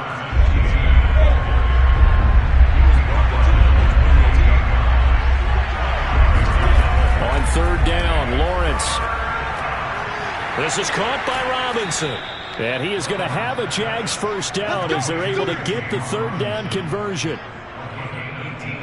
One of my old teammates called me the other day when he was watching the game. He's like, man, trying to watch an NFL game and trying to account for their passing game, that's difficult. And just when you think you get everything covered, here comes a back out of the backfield. And in this case, he picks up a first down.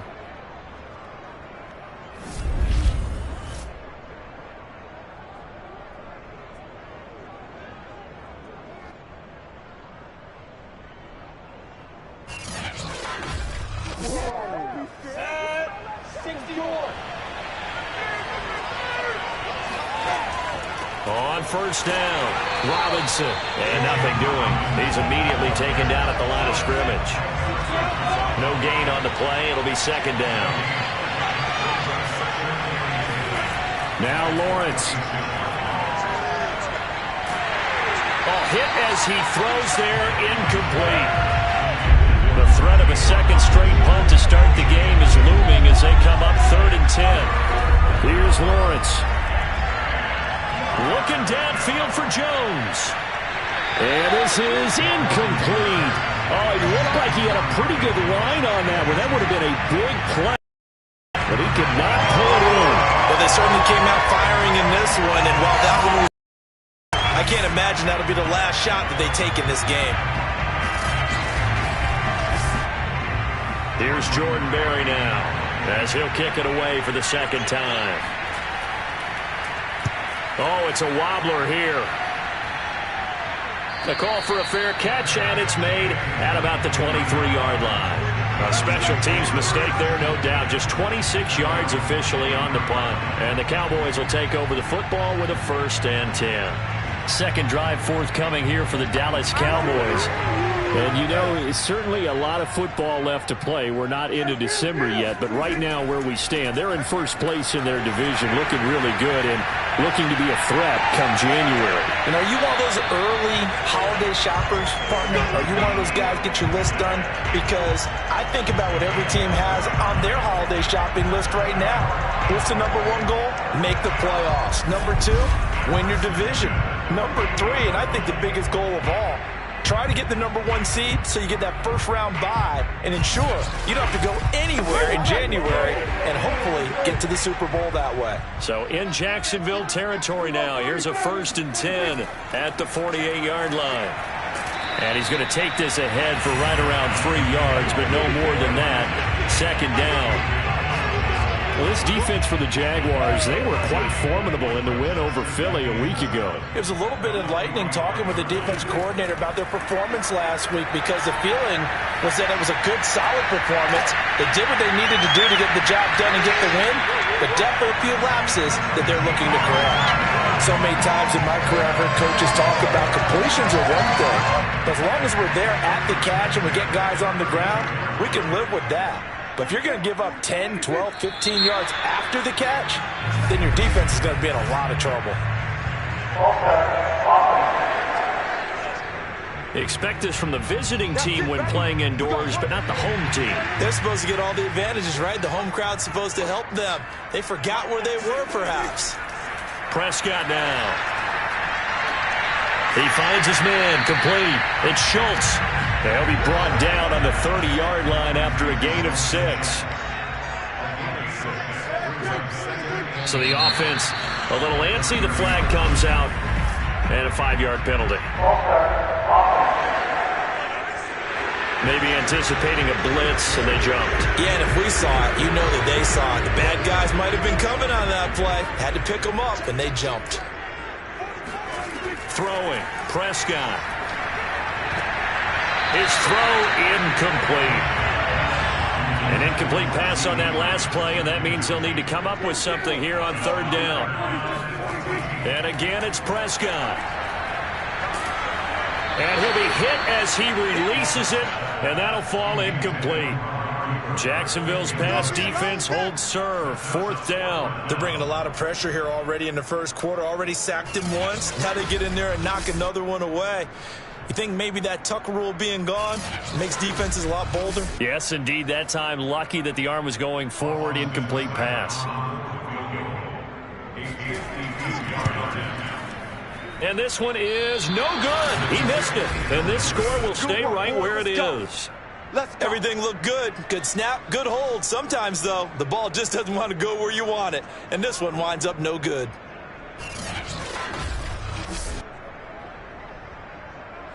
Jacksonville back on offense and ready to take over. They've shown precious little here offensively thus far as they try again with a 1st down now. You ain't gonna burn me.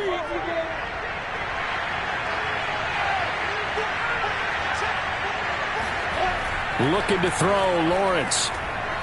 And incomplete, he dropped it. Maybe a rookie mistake there. 2nd down. It looked like they had something there, but I think that he was thinking about running with the football before he actually hauled it in, and that led to a big drop. On 2nd and 10, Lawrence. 4 yards the gain, and it'll bring up a 3rd down. That might feel like a little bit of a lost opportunity there for the offense because the defense brought pressure that time. And sometimes against that, you can get out to your running back, and it can turn into a big gain downfield. What a nice job they did getting to him quickly and holding him to a short gain. There's another one complete to Chenault. And he's out of bounds just before the midfield stripe at the 49. They stop him for only 3 that time, and that'll bring up 4th down. Here's Jordan Berry now as he's on to punt for Jacksonville. And he's getting a workout here in this first quarter as he gets it away. So a change of possession here on the punt. And that will come the offense as they take over. And now here come the Cowboys. Last time out, they had that long 50-plus yard field goal that they missed. And I'm sure on their sideline they're thinking to themselves, okay, do we still want to try one if we're in that position again? And I would dare say that the answer would be yes. They're going to have a lot of confidence in their kicker. But just to be on the safe side, I'm sure they told their offensive guys, can we get a little bit closer this time? Closer. Yeah, I'd rather get in the end zone first and foremost. But if all else fails, less of a field goal attempt for him. On 2nd down, Elliott. And he'll only get a yard to bring up 3rd and 1. Just a gain of a yard there, and now it'll be 3rd down. They'll try and run for it with Elliott. Unable to corral him. He fights through. And out across midfield down to the 45. 66 yards rushing for him as he's got the afternoon off to a great start. One thing's for sure, this defense has to figure out how to stop the ground game.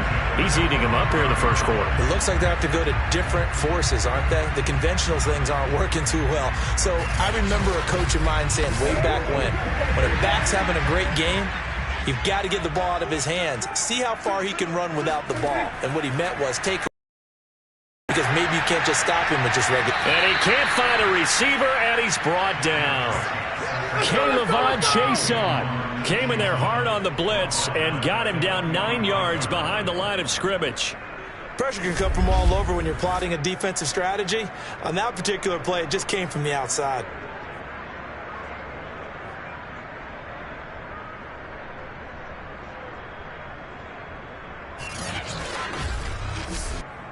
And they need to work to at least get some of this yardage back after the sack. 2nd and 19. From the shotgun, it's Prescott. Able to hit his target, Lamb.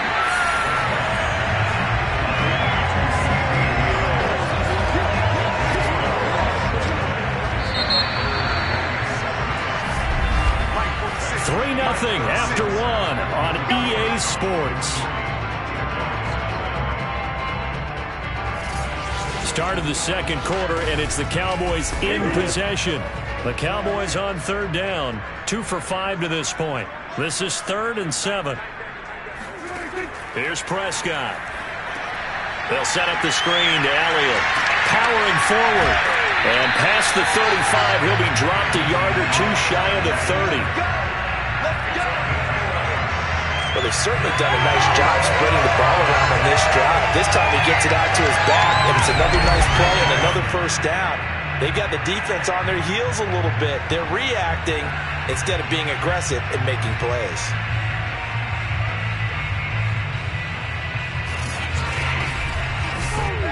This offense finding its legs now. Here's another 1st and 10.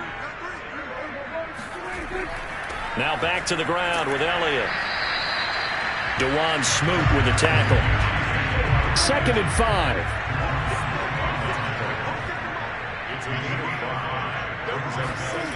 Now Prescott.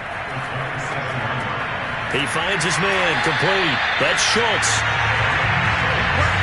That was a route run not just with dexterity, but with intelligence.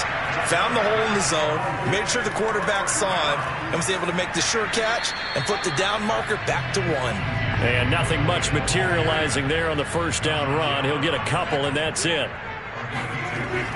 On 2nd down, Elliott once more. And they've got it inside the 10 at the 8. Now this is an example of breaking down a defense, because on a lot of these runs, he's getting past the point of attack, and guess what he's doing? Forcing the secondary guys to have to make a lot of tackles.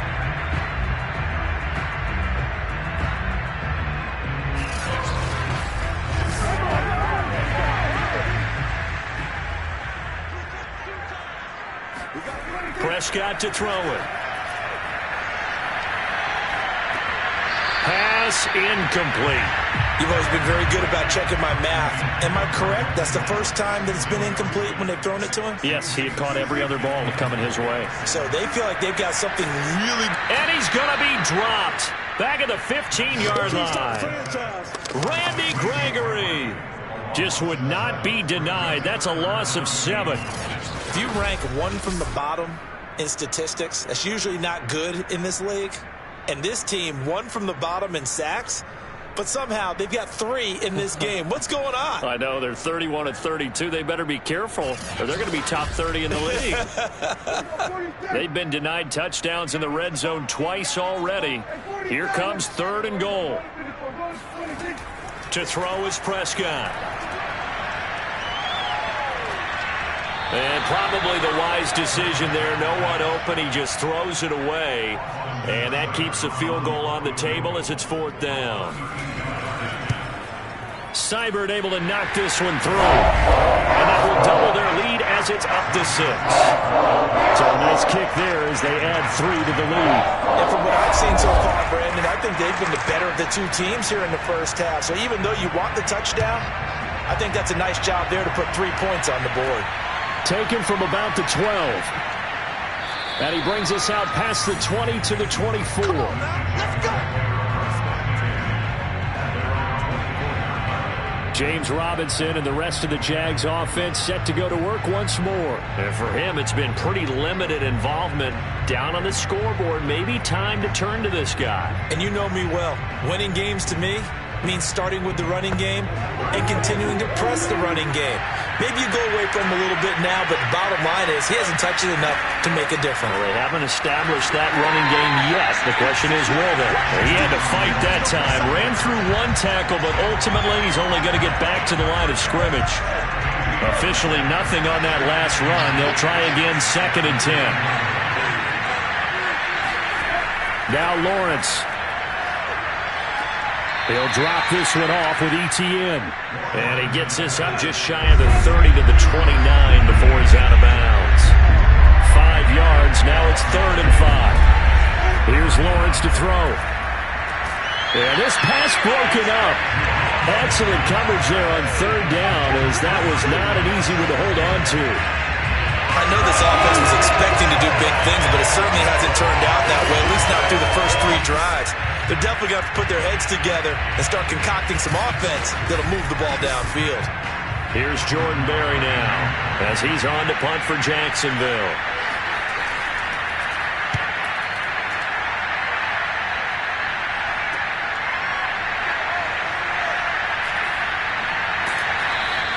So a good punt there, but a nice return of 11 yards. And the offense will take over with a new set of downs.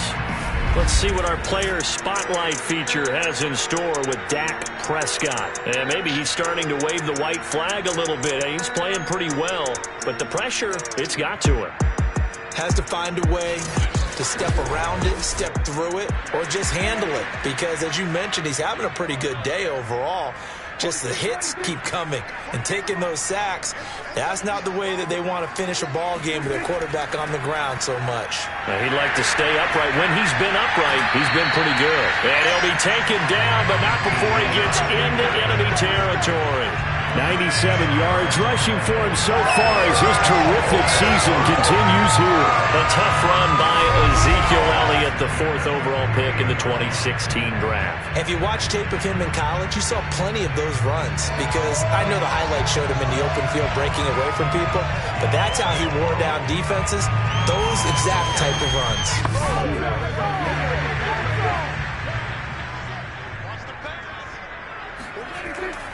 This is Elliott. Give him 5 on the carry there, and it'll be 2nd down.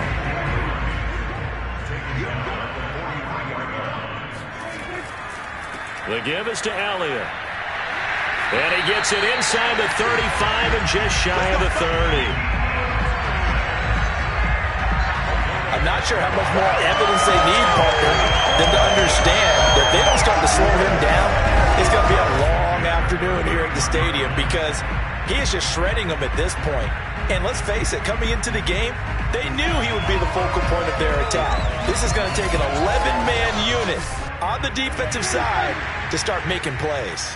So after a good run by Zeke, another 1st and 10. Now a handoff here to his running back. And they'll get him down after a pickup of 8. 2nd and 2. 2nd and 2.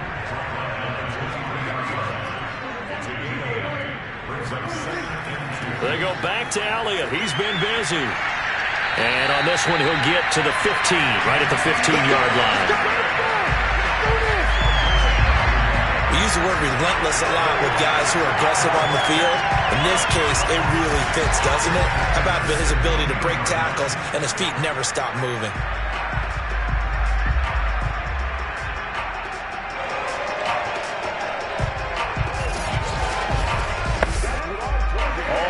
On this drive so far. It's 1st and 10.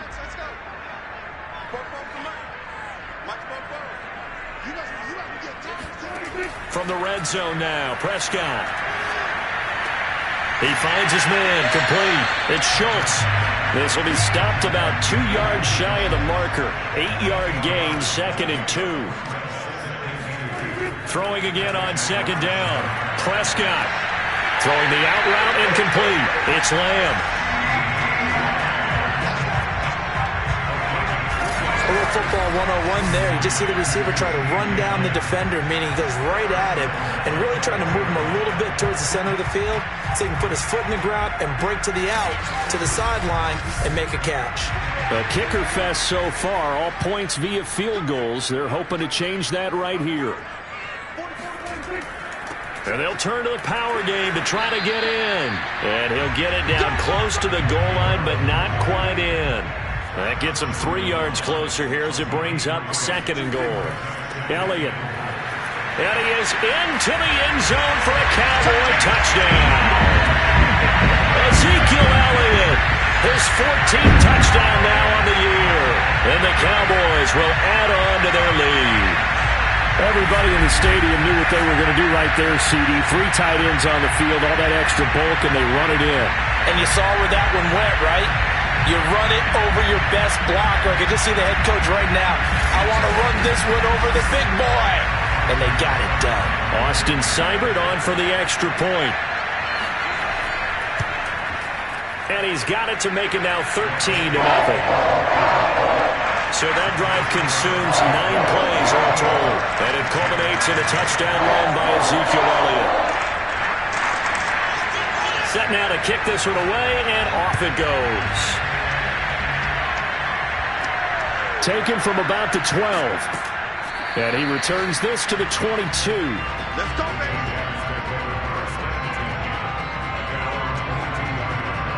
James Robinson and the rest of the Jags offense set to go to work once more. He's just been looking for some space. Yeah, I'm not going to pin it on him or the offensive line, but they need to get this run game going better. Sometimes you just have to credit the defense. They came in with a plan themselves. So I think now you try and mix things up a little bit.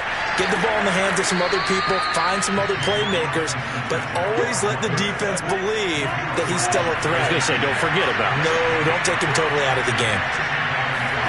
2nd and 5 now. Lawrence. He's going to float this one deep right side. And that's going to be incomplete. Good effort there, trying to take a shot, but it's 3rd down. Lawrence. And this is Cook with a grab. And he takes us beyond the 35 before going out of bounds.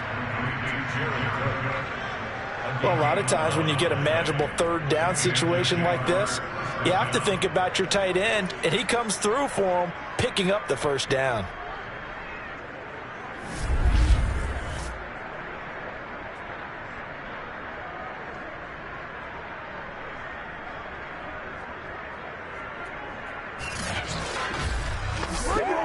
Line of scrimmage, the 37 on 1st and 10. Lawrence will throw. And that's incomplete. You know, thinking of this Thanksgiving Day game, Charles, for years we've heard the talk, why don't we open up these Thanksgiving Day games instead of just being Detroit and Dallas every year, give other teams a shot to host? I know you're kind of like me, a bit of a traditionalist, but what do you have to say to that, CD? I think it's a great argument, and the league could support it quite well, where you could move games to different spots and still be very successful on Thanksgiving Day. But you're exactly right. I am a traditionalist. I really don't want Detroit and Dallas to give up those slots. I like the fact that we watch them each and every year. But what I really like is that the league added a 3rd game in 2006. And usually it's division rivals, but that's the 3rd one of the day, and it caps off a great day of football. Yeah, he was looking for the check-up bounce, didn't get it. That scoots all the way into the end zone now for a touchback. And let's gaze our attention on Ezekiel Elliott. He's been good. His guys are winning. So far, the recipe working here in the 2nd quarter. And he doesn't like to just tote the rock. He wants to carry his team on his back, and that's what he's done throughout this game. Yeah, he's done that. He'll be hoping to continue that trend. So Prescott of the Cowboys now with a 1st and 10 at the 20. He'll hand it off to Elliott to begin the drive. He'll get about 3 as he's taken down at the 23. 3 yards on that last carry. Here's 2nd and 7. Again to Elliott. A little juke. And he's brought down, getting this one up to about the 35. 147 yards rushing for him now as he's done it on 19 carries. For a lot of guys playing this game, there's no better feeling than running right through a tackle. He's able to lower his center of gravity and churn his legs for a really nice pickup.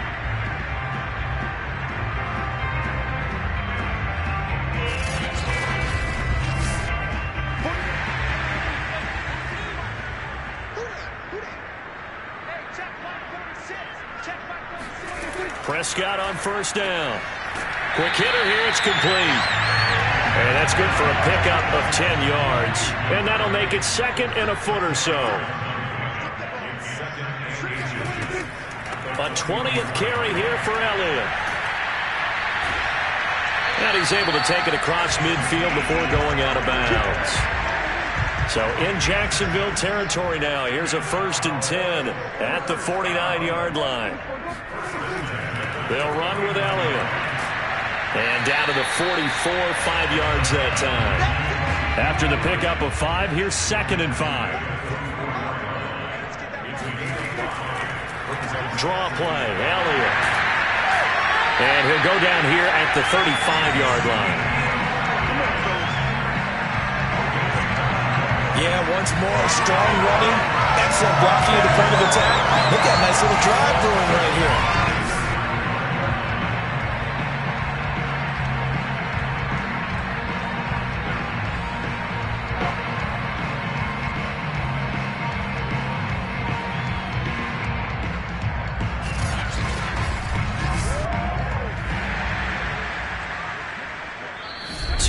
Remaining in this first half of football. Coming up at halftime, I'll go from one personality, that's you, Charles Davis, to another one in Orlando, the coach. He'll have stats and scores from around the NFL. You and Jonathan Coachman both larger than life. No doubt about it. But you're stuck with me in this booth, yes, and he's miles away and smiling. And happy. Fired that one in there, able to make connection on a nice in route. With those faster passes, and they're going that fast, any hesitation as a quarterback that the deflection, if you miss, might be bigger and lead to an interception? Yeah, and the deflection works both ways. Under pressure, and down he goes. They sack him back at the 36. Devon Hamilton forced his way through, drops him for a loss of 10 yards.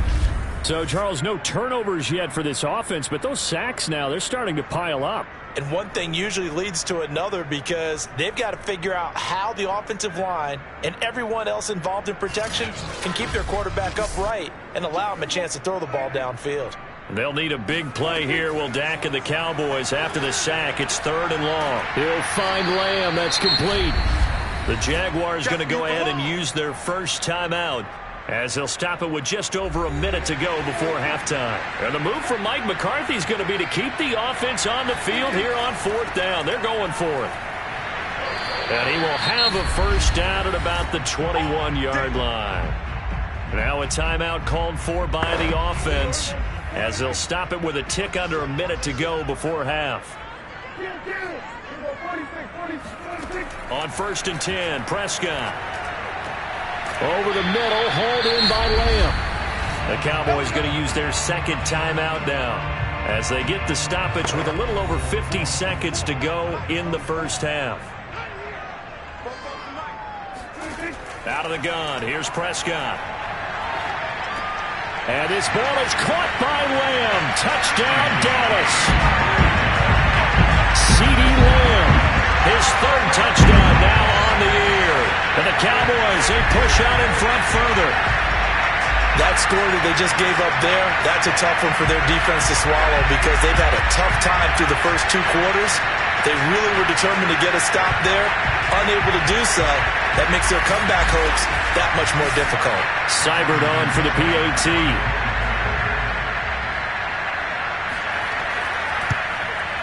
And that one pushes the lead up to an even 20. That one in the books as a 12-play drive. And it's capped off with a Cowboys touchdown. The kickoff unit is out on the field, and they will send this one away. fielded right around the 8. And able to get this across the 20, but not much further as he's dropped it to 23-yard line. And the Jags going to go on offense now late in this first half. And with a 3-score deficit staring him in the face, they might have to press the issue here and try to get points out of this drive.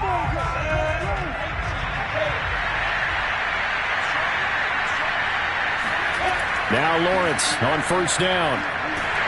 And the Cowboys' pressure gets there this time for the sack.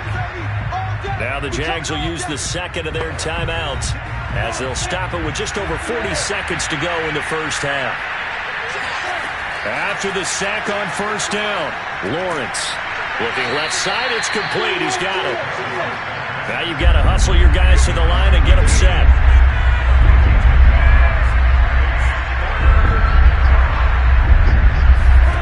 From the gun, it's Lawrence. He's going to go for a big play downfield. And that will be incomplete. Well, they weren't scared to let it fly, but it falls to the ground and brings up fourth down. Here's Jordan Berry now as they're forced to kick for the 6th time today.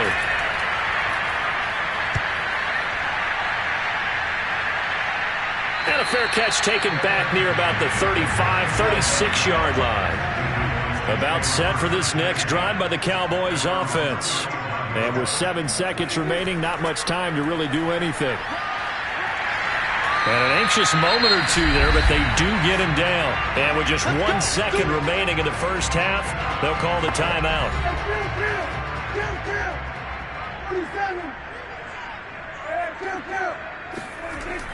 They keep on the ground with Elliott.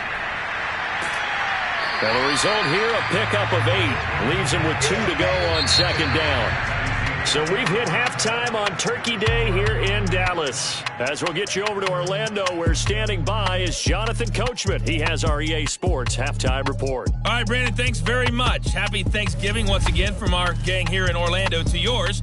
We'll get back to AT&T Stadium in a minute, but first, let's take a look at what's coming up later this holiday weekend. In the early games, a lot of good matchups, one being in Indianapolis. A tough one for the Colts as they get set to host the Philadelphia Eagles. Good games in the late afternoon as well, one being out in Santa Clara, where it'll be the 49ers. Good stuff to follow on the West Coast in the afternoon window, one being out in Las Vegas, where it will be the Raiders. And one final game to highlight.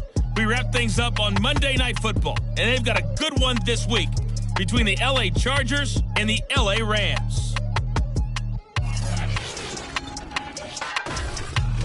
We continue on with the check of the next-gen stats in that first half for the Jags, and they will need to get this passing game in gear because they did not do much of anything in that first half, and it's why the scoreline is what it is. Meanwhile, for the Cowboys, we check out their numbers on the ground as they'll try to keep the momentum going into the second half. All right, Coach, thank you very much as we welcome you back for quarter number 3.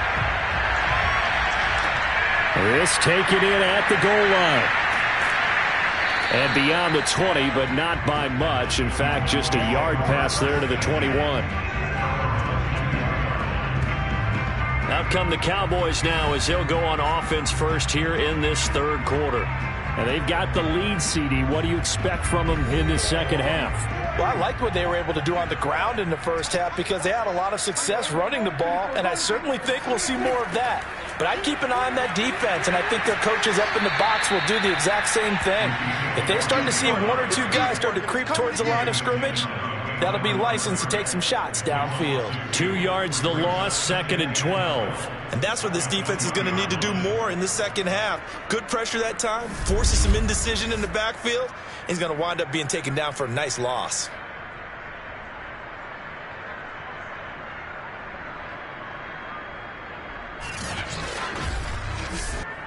So the opening play of the drive goes backwards. Now they'll come up on 2nd and 12. Here's Prescott. And that's Elliott, complete. Only a yard there. Sniffed out well defensively, and it brings up 3rd. As a defense, you're more balanced when you're in zone coverage because you're able to keep your eyes on the quarterback and see the play develop in front of you. They're able to keep the quick pass in front of them and stop it right at the line of scrimmage. On third down, it's Prescott. He finds his man complete. That's Lamb. And he'll be out of bounds right at the 40. And while we may be looking at the scoreboard, this offense certainly is not, because they're showing no signs of backing down, even with a 3-score lead here in the third quarter. I think they keep taking their shots. They've seen blown leads happen throughout this league. They don't want to fall victim to it themselves.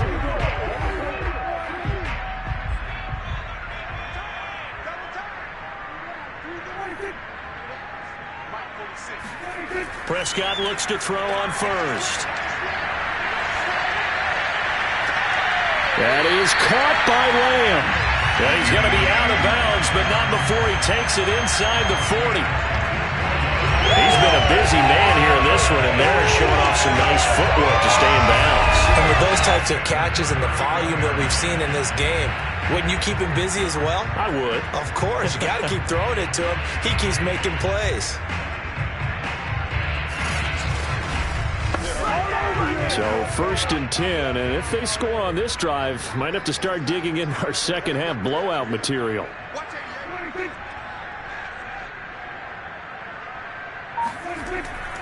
Elliott.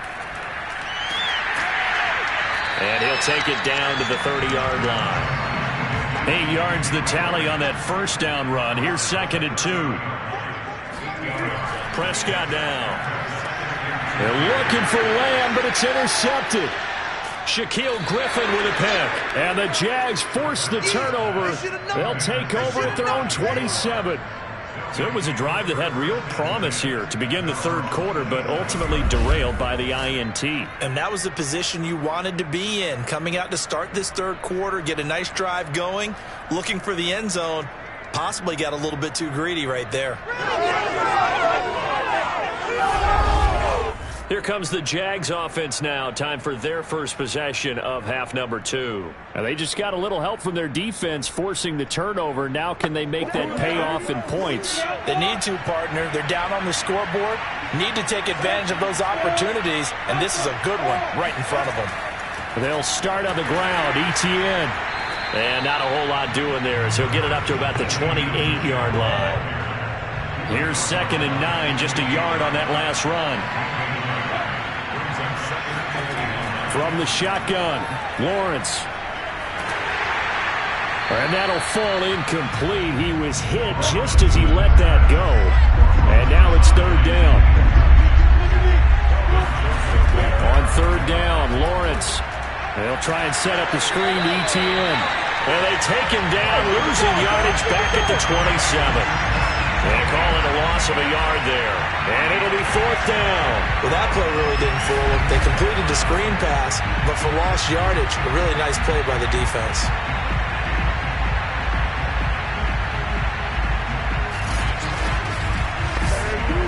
Here's Jordan Berry now, as he's on to punt for Jacksonville.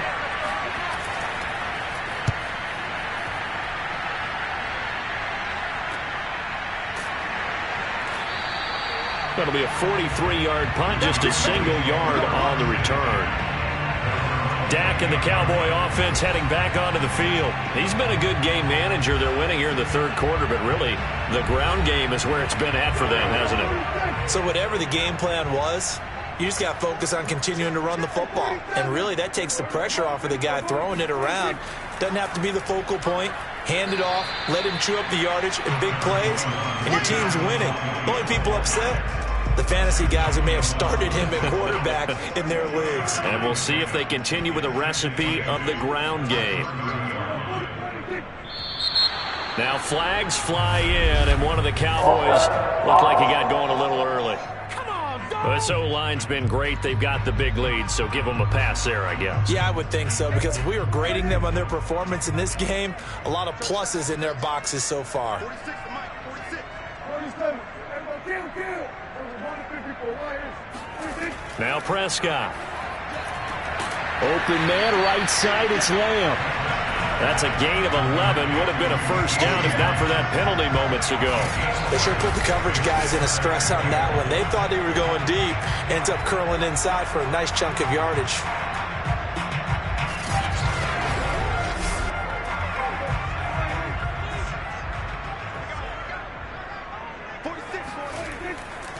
third down. Elliott. And he'll be taken down, but he does have first down yardage. Good work, boys. Let's go. Well, someone's been having a good game so far. And you know something? A lot has been running.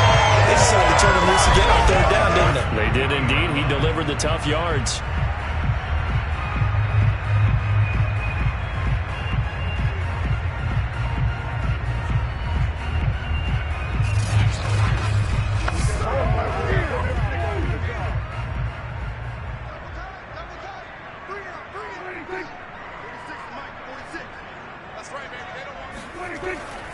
Here's Elliott.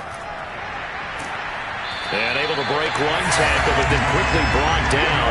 But a nice little gain. The last run got 9. That leaves him with 2nd and a yard. Now Elliott. And he'll get it down to the 47 here.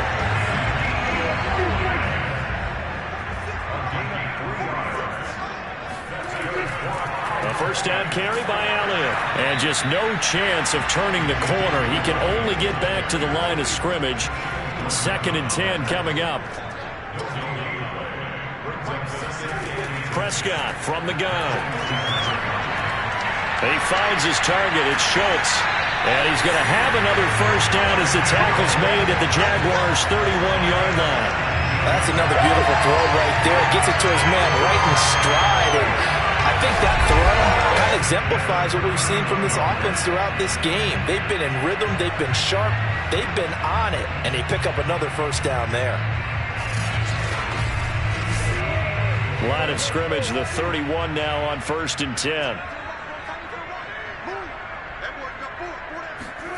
Here's Prescott. He's got a man complete. It's Amari Cooper. And down to the 20 he'll go before heading out of bounds. They'll run on first down. Elliott. And he'll get this one down to about the 17.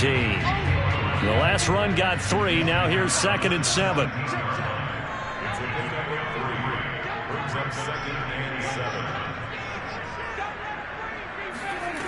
From the shotgun, it's Prescott. Over the middle, complete. It's Lamb. Well, the Cowboys are going to have a first and goal as he's taken down at about the 8-yard line. With that grab, he now sits at 200 for his career, and maybe more importantly, a first down. Now Prescott. And this will be incomplete. Physical play on the football there, and it's 2nd down. Nothing on first down, so the ball remains at the 8-yard line, 2nd and goal. Toward the end zone, but that's going to wind up incomplete. A chance to really put this game out of reach. Here's 3rd and goal.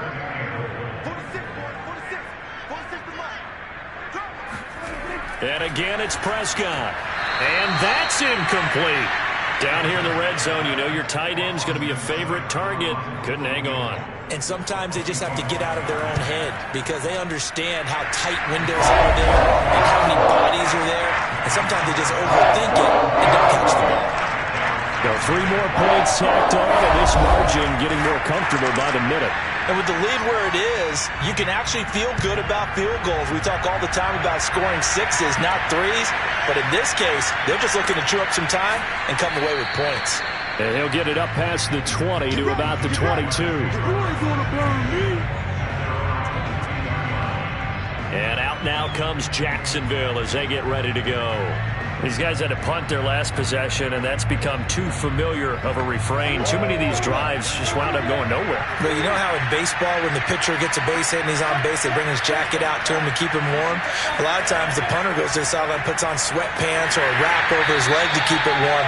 He might need a massage from the trainer right now from all the work he's getting. And they're going to get him behind the line yet again as his nightmare afternoon continues. I think it's pretty evident. We can say what a difference a week makes. Last week, he ran pretty much wild, didn't he? Did pretty much what he wanted to do. But this one, they stopped him cold. That, to me, that's good scouting and even better execution. Yeah, and they stopped him behind the line right there. They obviously watched the tape a few times and made some adjustments. Now he dumps this off over the middle. Takes this up just short of the 30, but he was able to avoid that earlier tackle. Nice move. guys have punted 4 times already, and they're staring at a 5th, barring a conversion here on 3rd down. Lawrence with the handoff to Robinson. He's not going to get there. That won't even be close. It was blown up in the backfield. That'll make it 4th down after a loss of 1. What do you think, Brandon? I like the intensity this defense is showing right here in these first few drives. They're not just holding the line because they're doing their job, but they're doing more than that, aren't they? They're getting a nice push into the offensive backfield. And a great example right there for the loss on the tackle. Here's Jordan Berry now as he's on to punt for Jacksonville.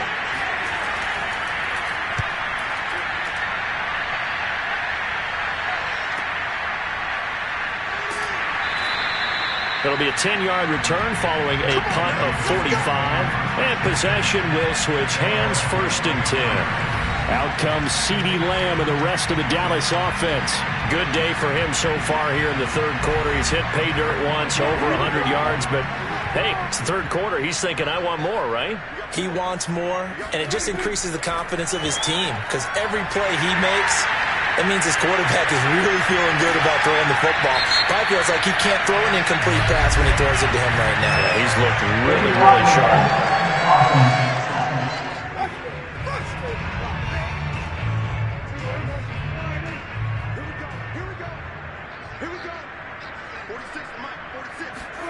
To throw is Prescott. Able to hit his target, Lamb. And he gets this to the other side of midfield across the 45 before going out.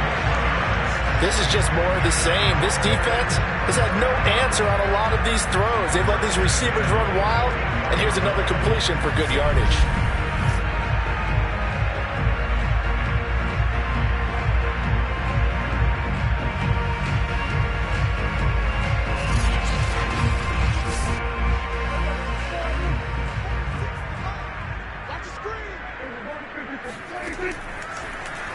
They run the option here on 1st and 10. And to the 36-yard line, taken down there after getting 8 yards. Well, that's what he can do when he keeps the football. It's not a huge gain, but it shows how hard it can be to stop him. Yeah, and I thought the defense had that one pretty well contained, and in fact, they probably came up and felt pretty good about what they did. Then they looked up and realized he still got good yardage out of it. He's a tough guy to stop.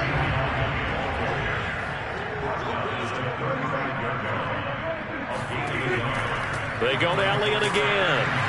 And he's going to get to the 31, enough for the 1st down. Well, you certainly have to give a little credit here because they're playing this game now at their pace. This is ball control football, sustained runs, taking their time, and making it work.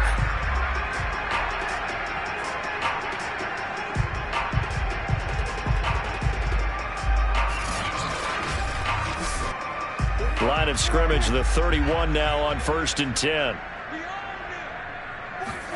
Prescott. He'll get this out wide here to Elliott. And he'll get this one down to about the 20-yard line. Now, after the completion, we're going to get a timeout, an injured player. We'll check on his status when we get back.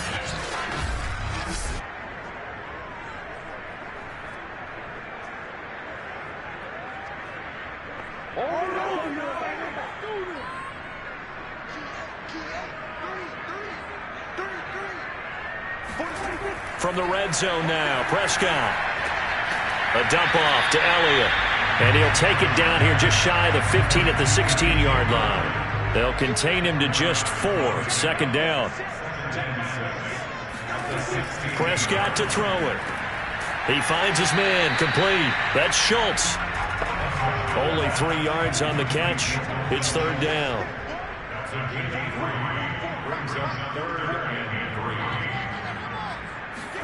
They'll throw again. Prescott. Looking end zone, but it's incomplete. So they'll turn to the kicker again. He's been a busy man thus far. Seibert's kick is good. And that will extend their lead even further. So little by little, the better of these two sides starting to become more and more apparent. 3 points is not a knockout blow in the 3rd quarter, but when the other guys haven't shown they can do anything, they don't have any points. This is looking pretty good. Maybe not a knockout blow, but a good stiff jab, that's for sure. And makes it across the 20 as his guys will set up shop at the 23-yard line. Jacksonville set to go again offensively. And here we are almost through 3 quarters of play, and this passing game still has not really found any kind of rhythm. Put it mildly, because they're not even over 100 yards yet. And in today's NFL, where it's a pass-first league, that is quite surprising. Not many teams patient enough to stick with the run. Everybody wants to advance the ball through the air. They've got to get their timing back. And they work this well upfield across the 45. Well, maybe this offense has learned something from watching their counterparts work. I'm wondering if their coaching staff said, let's do what they've been doing the entire game, because that's worked well. This offense, they have not looked particularly good all game long, but a nice throw there for a good game and a first down. On first down, Robinson. And this has been a familiar sight all afternoon as they stop him behind the line. 2 yards the loss, 2nd and 12.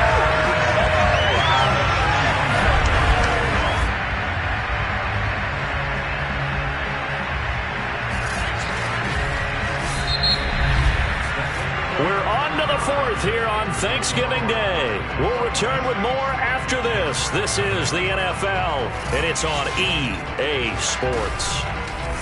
Back now in Arlington. Now they contend with a 2nd and 12 after the loss. A lot of happy faces in the crowd at this point as their guys have a big lead here to start quarter number 4. Meanwhile, Lawrence's throw here into the hands of Jones. The Jaguars on 3rd down. Just a 20% success rate at 2 of 10. This is 3rd and 4. Lawrence.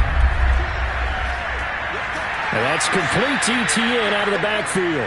And he will have a Jaguars first down as he'll be marked down a yard or 2 past the marker following a gain of 6. But they certainly had success throughout this contest, getting him the ball in the passing game, and there he picks up another first down. Whatever they saw going into this one, they've been able to capitalize on it, and no adjustment has been made to take.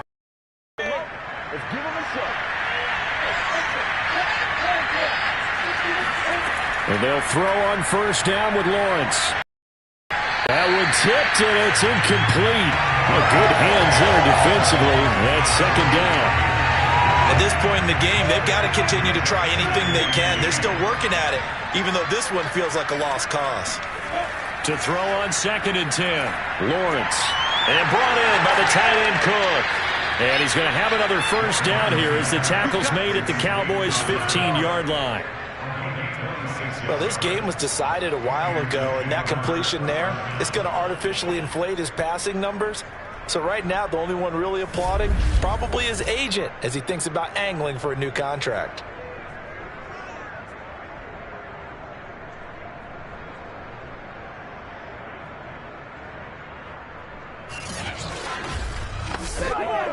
Finally, a first red zone opportunity for these guys. They've got a 1st and 10 at the 15. From the gun, it's Lawrence. Looking for his running back, and he's got it. And here he'll get it down to the 7. So the completion results there in 9 yards. And it'll be 2nd and about a yard to go for the first. And he's got it.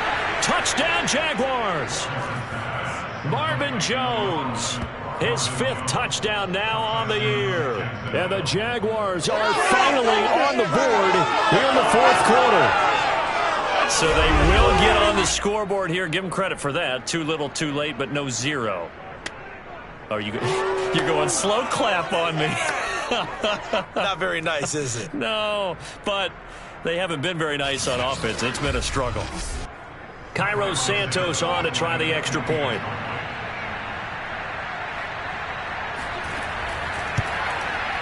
And that'll make this a 19-point game. So that drive goes 8 plays, and it results in a touchdown for Jacksonville.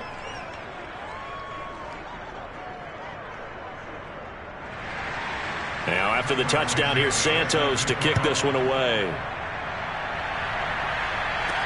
It's a short kick taken out beyond the 20. And they're going to start this drive in pretty good shape up past the 30. Zeke and the Cowboys ready to begin their next drive. And there are the numbers. Got off to that torrid hot start. We thought he was in for maybe a career day. Not the case. No doubt about it. It almost looks like a misprint after what we saw in the first half. But let's give a little bit of credit to the guys on our side of the ball. They went in at halftime, made a few adjustments, and you know what else? They didn't lose their confidence in their ability to play. Because a lot of times you get beat down in the first half, it gets ugly in the second half. They've come out with a new resolve and a renewed determination. Following the pickup of 4, here's 2nd and 6.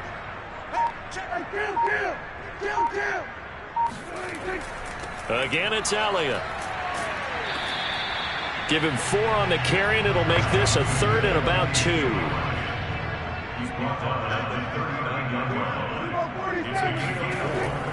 They'll try and run for it with Elliott. And he's taken down at the 43, but not before picking up the first.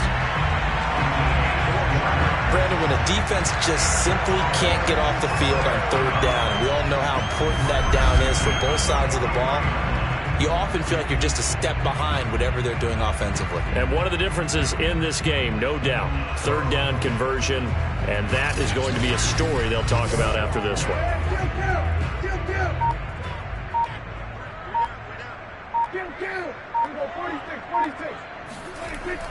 They'll run on 1st down. Elliott, and he can only manage to get a couple. 2nd and 8 coming up. The last run got a couple. Here's 2nd and 8. Elliott running right. They're going to snuff this play out behind the line. We have not seen that much today. It'll go down as a 2-yard loss, and it brings up a 3rd down. Brandon, it's clearly a running situation when you're up in the 4th quarter. They're going to have to stack the box and make it difficult for them to move the ball. Made it very difficult right there. Now they need to repeat that effort. Yeah, bring 7, 8, 9, whatever it's going to take to slow them down.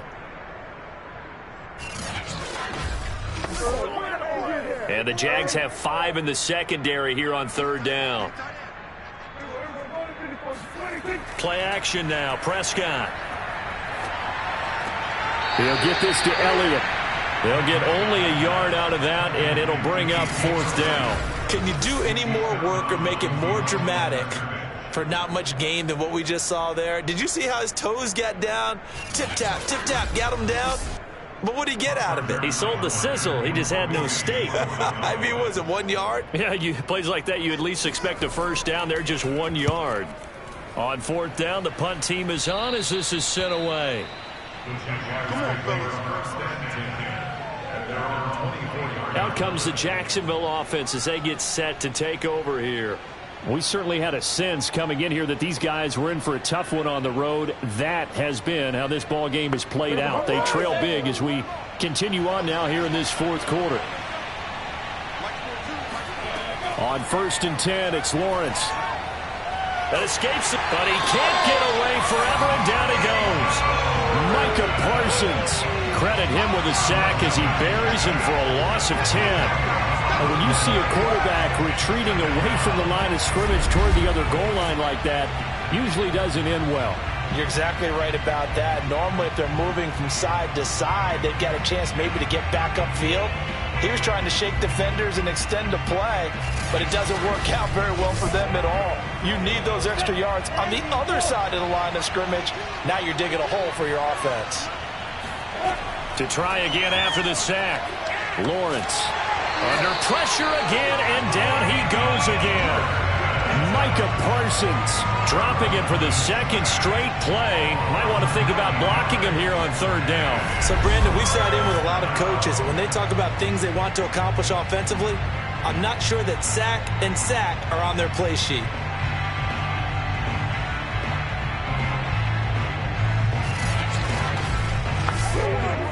So now after the sack of Lawrence, the Jags looking at a 3rd and long.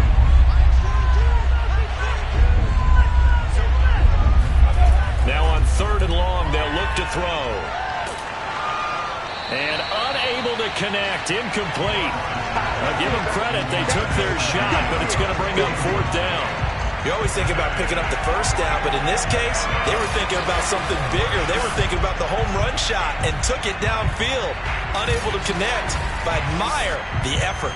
Here's Jordan Berry now as the drive goes backwards, so he's on to punt it away.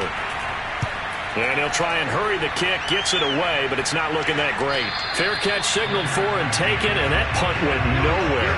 That'll go down as just a 20-yard punt. And this offense, they're going to have an excellent field position. They take over with a 1st and 10 on the short side of the field. Dallas offense set for this next drive as they try to finish things off in this 4th quarter, and that current 5-game win streak looking like it's going to go to 6. On 1st down, it's Elliott. A short gain here, maybe a yard to the 29. He's tackled at the 29-yard. Elliott going to get it again on 2nd down. And he'll get this one down to about the 27. 2 runs in a row, but only 2 yards to show for it. This defense starting to buckle down when they need to, and right now they're winning this 4th quarter, losing the game, but they're winning in the 4th quarter. And what a fine line it is about what they're trying to get done, because they're down, so they obviously need the football, need a score, but they can't be so aggressive as to give up their edge, their gaps, and have the offense hit them with a big play. Lamb, he pulls it in. What a catch. He's been the go-to guy. They needed a big play there on 3rd down. Went his way. It worked out. Doesn't matter whether they scouted it or that they think he's going to get the ball. He has a knack for finding his way open and completing the connection.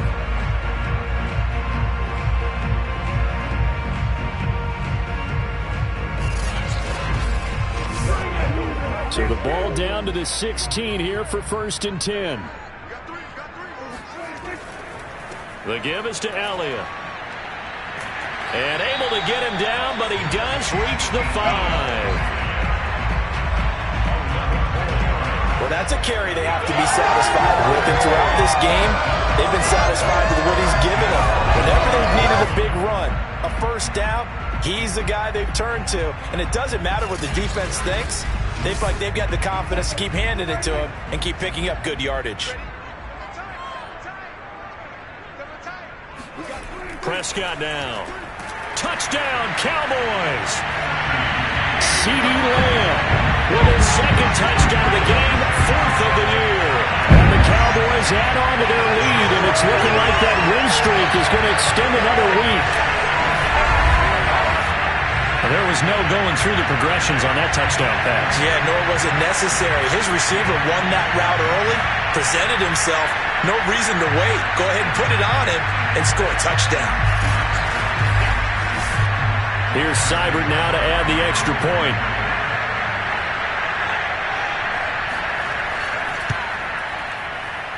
And that will bump the lead up to 26. 5 plays there on that drive. And it culminates in a Dallas touchdown.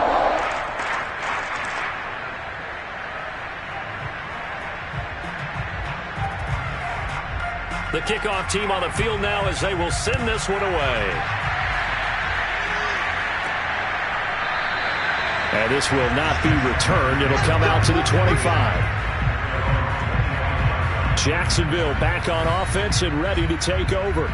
Well, I think that the folks here had hoped that maybe this home atmosphere would carry their guys to a surprise victory, but it does not appear that that's going to be the case. Just too much to handle on the other side in this one. Now Lawrence on 1st down. Looking right sideline, but it's incomplete. So following the incompletion, here's 2nd and 10 from the 25. From the shotgun, Lawrence. And this time he's got the hookup. It's complete. And he's upended at the 33 following a good pickup of 8.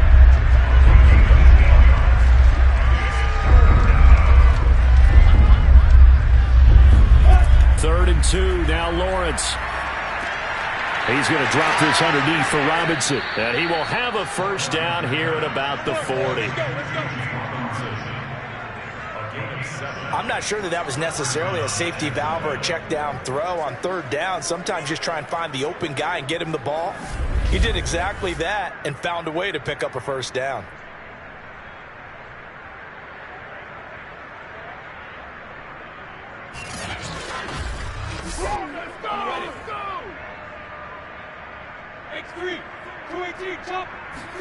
Again, it's Lawrence. He'll get that underneath ETN. They'll contain him to just 4. Second down.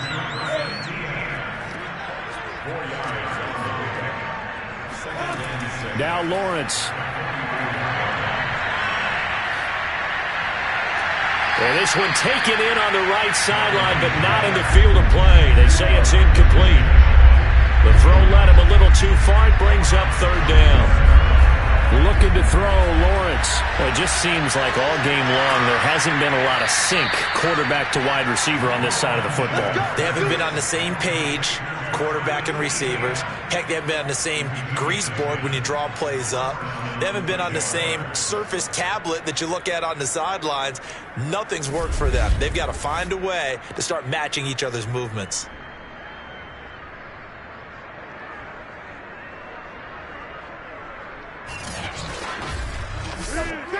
So from Cowboy territory now, here's 1st and 10 at the 46. But to throw again is Lawrence. He gets it complete to Harris. And brought down, but able to get it to their 30-yard line. Catch number 100 for his career right there, and it's good enough to keep the chains moving.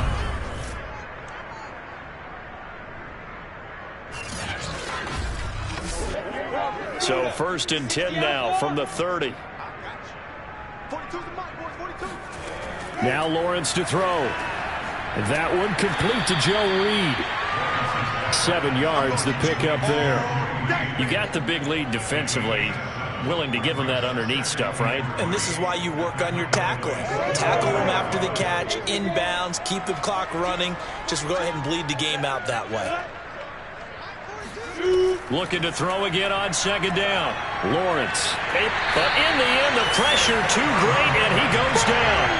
The defense rising to the challenge and setting him back on the sand. It has been a rough afternoon for him trying to get rid of the football. See, that's now 5 sacks. How'd you like to be the offensive coordinator, the offensive line coach trying to come up with an answer for this pass rush? What blocking assignments do you change? Can guys play a little bit better? And we're seeing the end result on the scoreboard. Long day in the pocket for their quarterback. Just 2 minutes remaining here in the 4th quarter of what has been a one-sided affair. So it's Jaguar football here as we welcome you back. They face a 3rd down now as they try to find a late score. Here's Lawrence to throw. Well, had his hands on it, couldn't bring it in. Pretty symptomatic of how this game's been going. They're going on 4th down. Lawrence. And it's incomplete. They cannot convert, and they turn it over. They had to go for it with such little time remaining, and the Cowboys' defense is going to get them the football back. That's another mistake there on the drop pass on 4th, and we've seen them do things like this all game. It's not hard to figure out why they're down by that deficit. They haven't made plays that are going to keep them in the game or win the game all game long. That's another example right there. It all boils down at the end of it to execution. Either you make the play or you don't. And they will only muster a yard here to the 38. That's it. That's what you want. Straight ahead positive gain. Just keep that clock ticking. 38-yard line, 2nd and 9.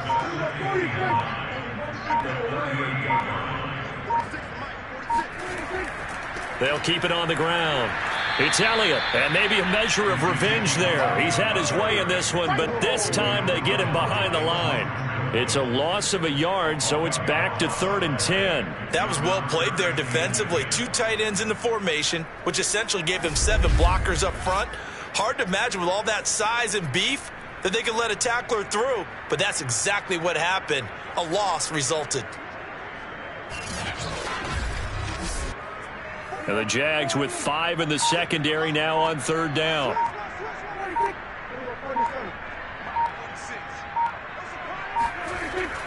A give to Elliott. And he'll go down to the ground at the 39, and obviously that's well short of the first. Ladies and gentlemen, that is a force of nature at the defensive tackle position. Yes, he's as big as they come, but still plenty agile. He's able to make a nice play there to swallow up the ball carrier. Out now comes the Cowboys punter as he'll punt it away for the second time.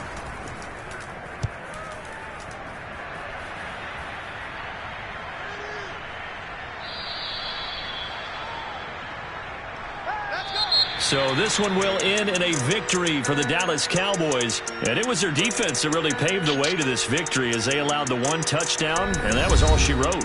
Almost want to do the defense chant right now, right? Defense with a couple of claps in there, but no one wants to hear that from me. Let's just talk about how they got it done, though. When you take care of every aspect of the shut down the run, control the airways, right? Make sure the quarterback is harassed. This type of performance you get. They can't fashion together any offense, no consistency, and they just took control. So for the Cowboys, they keep pace in the playoff race as they move to 8-3 on the year. And they'll get a few extra days to get ready for next week where they take on the Seattle Seahawks. Meanwhile, for Jacksonville, their luck may have run out as they fall to 4-7 now in the year. And they'll try to get back to their winning ways next week as they head to Indianapolis to take on the Colts.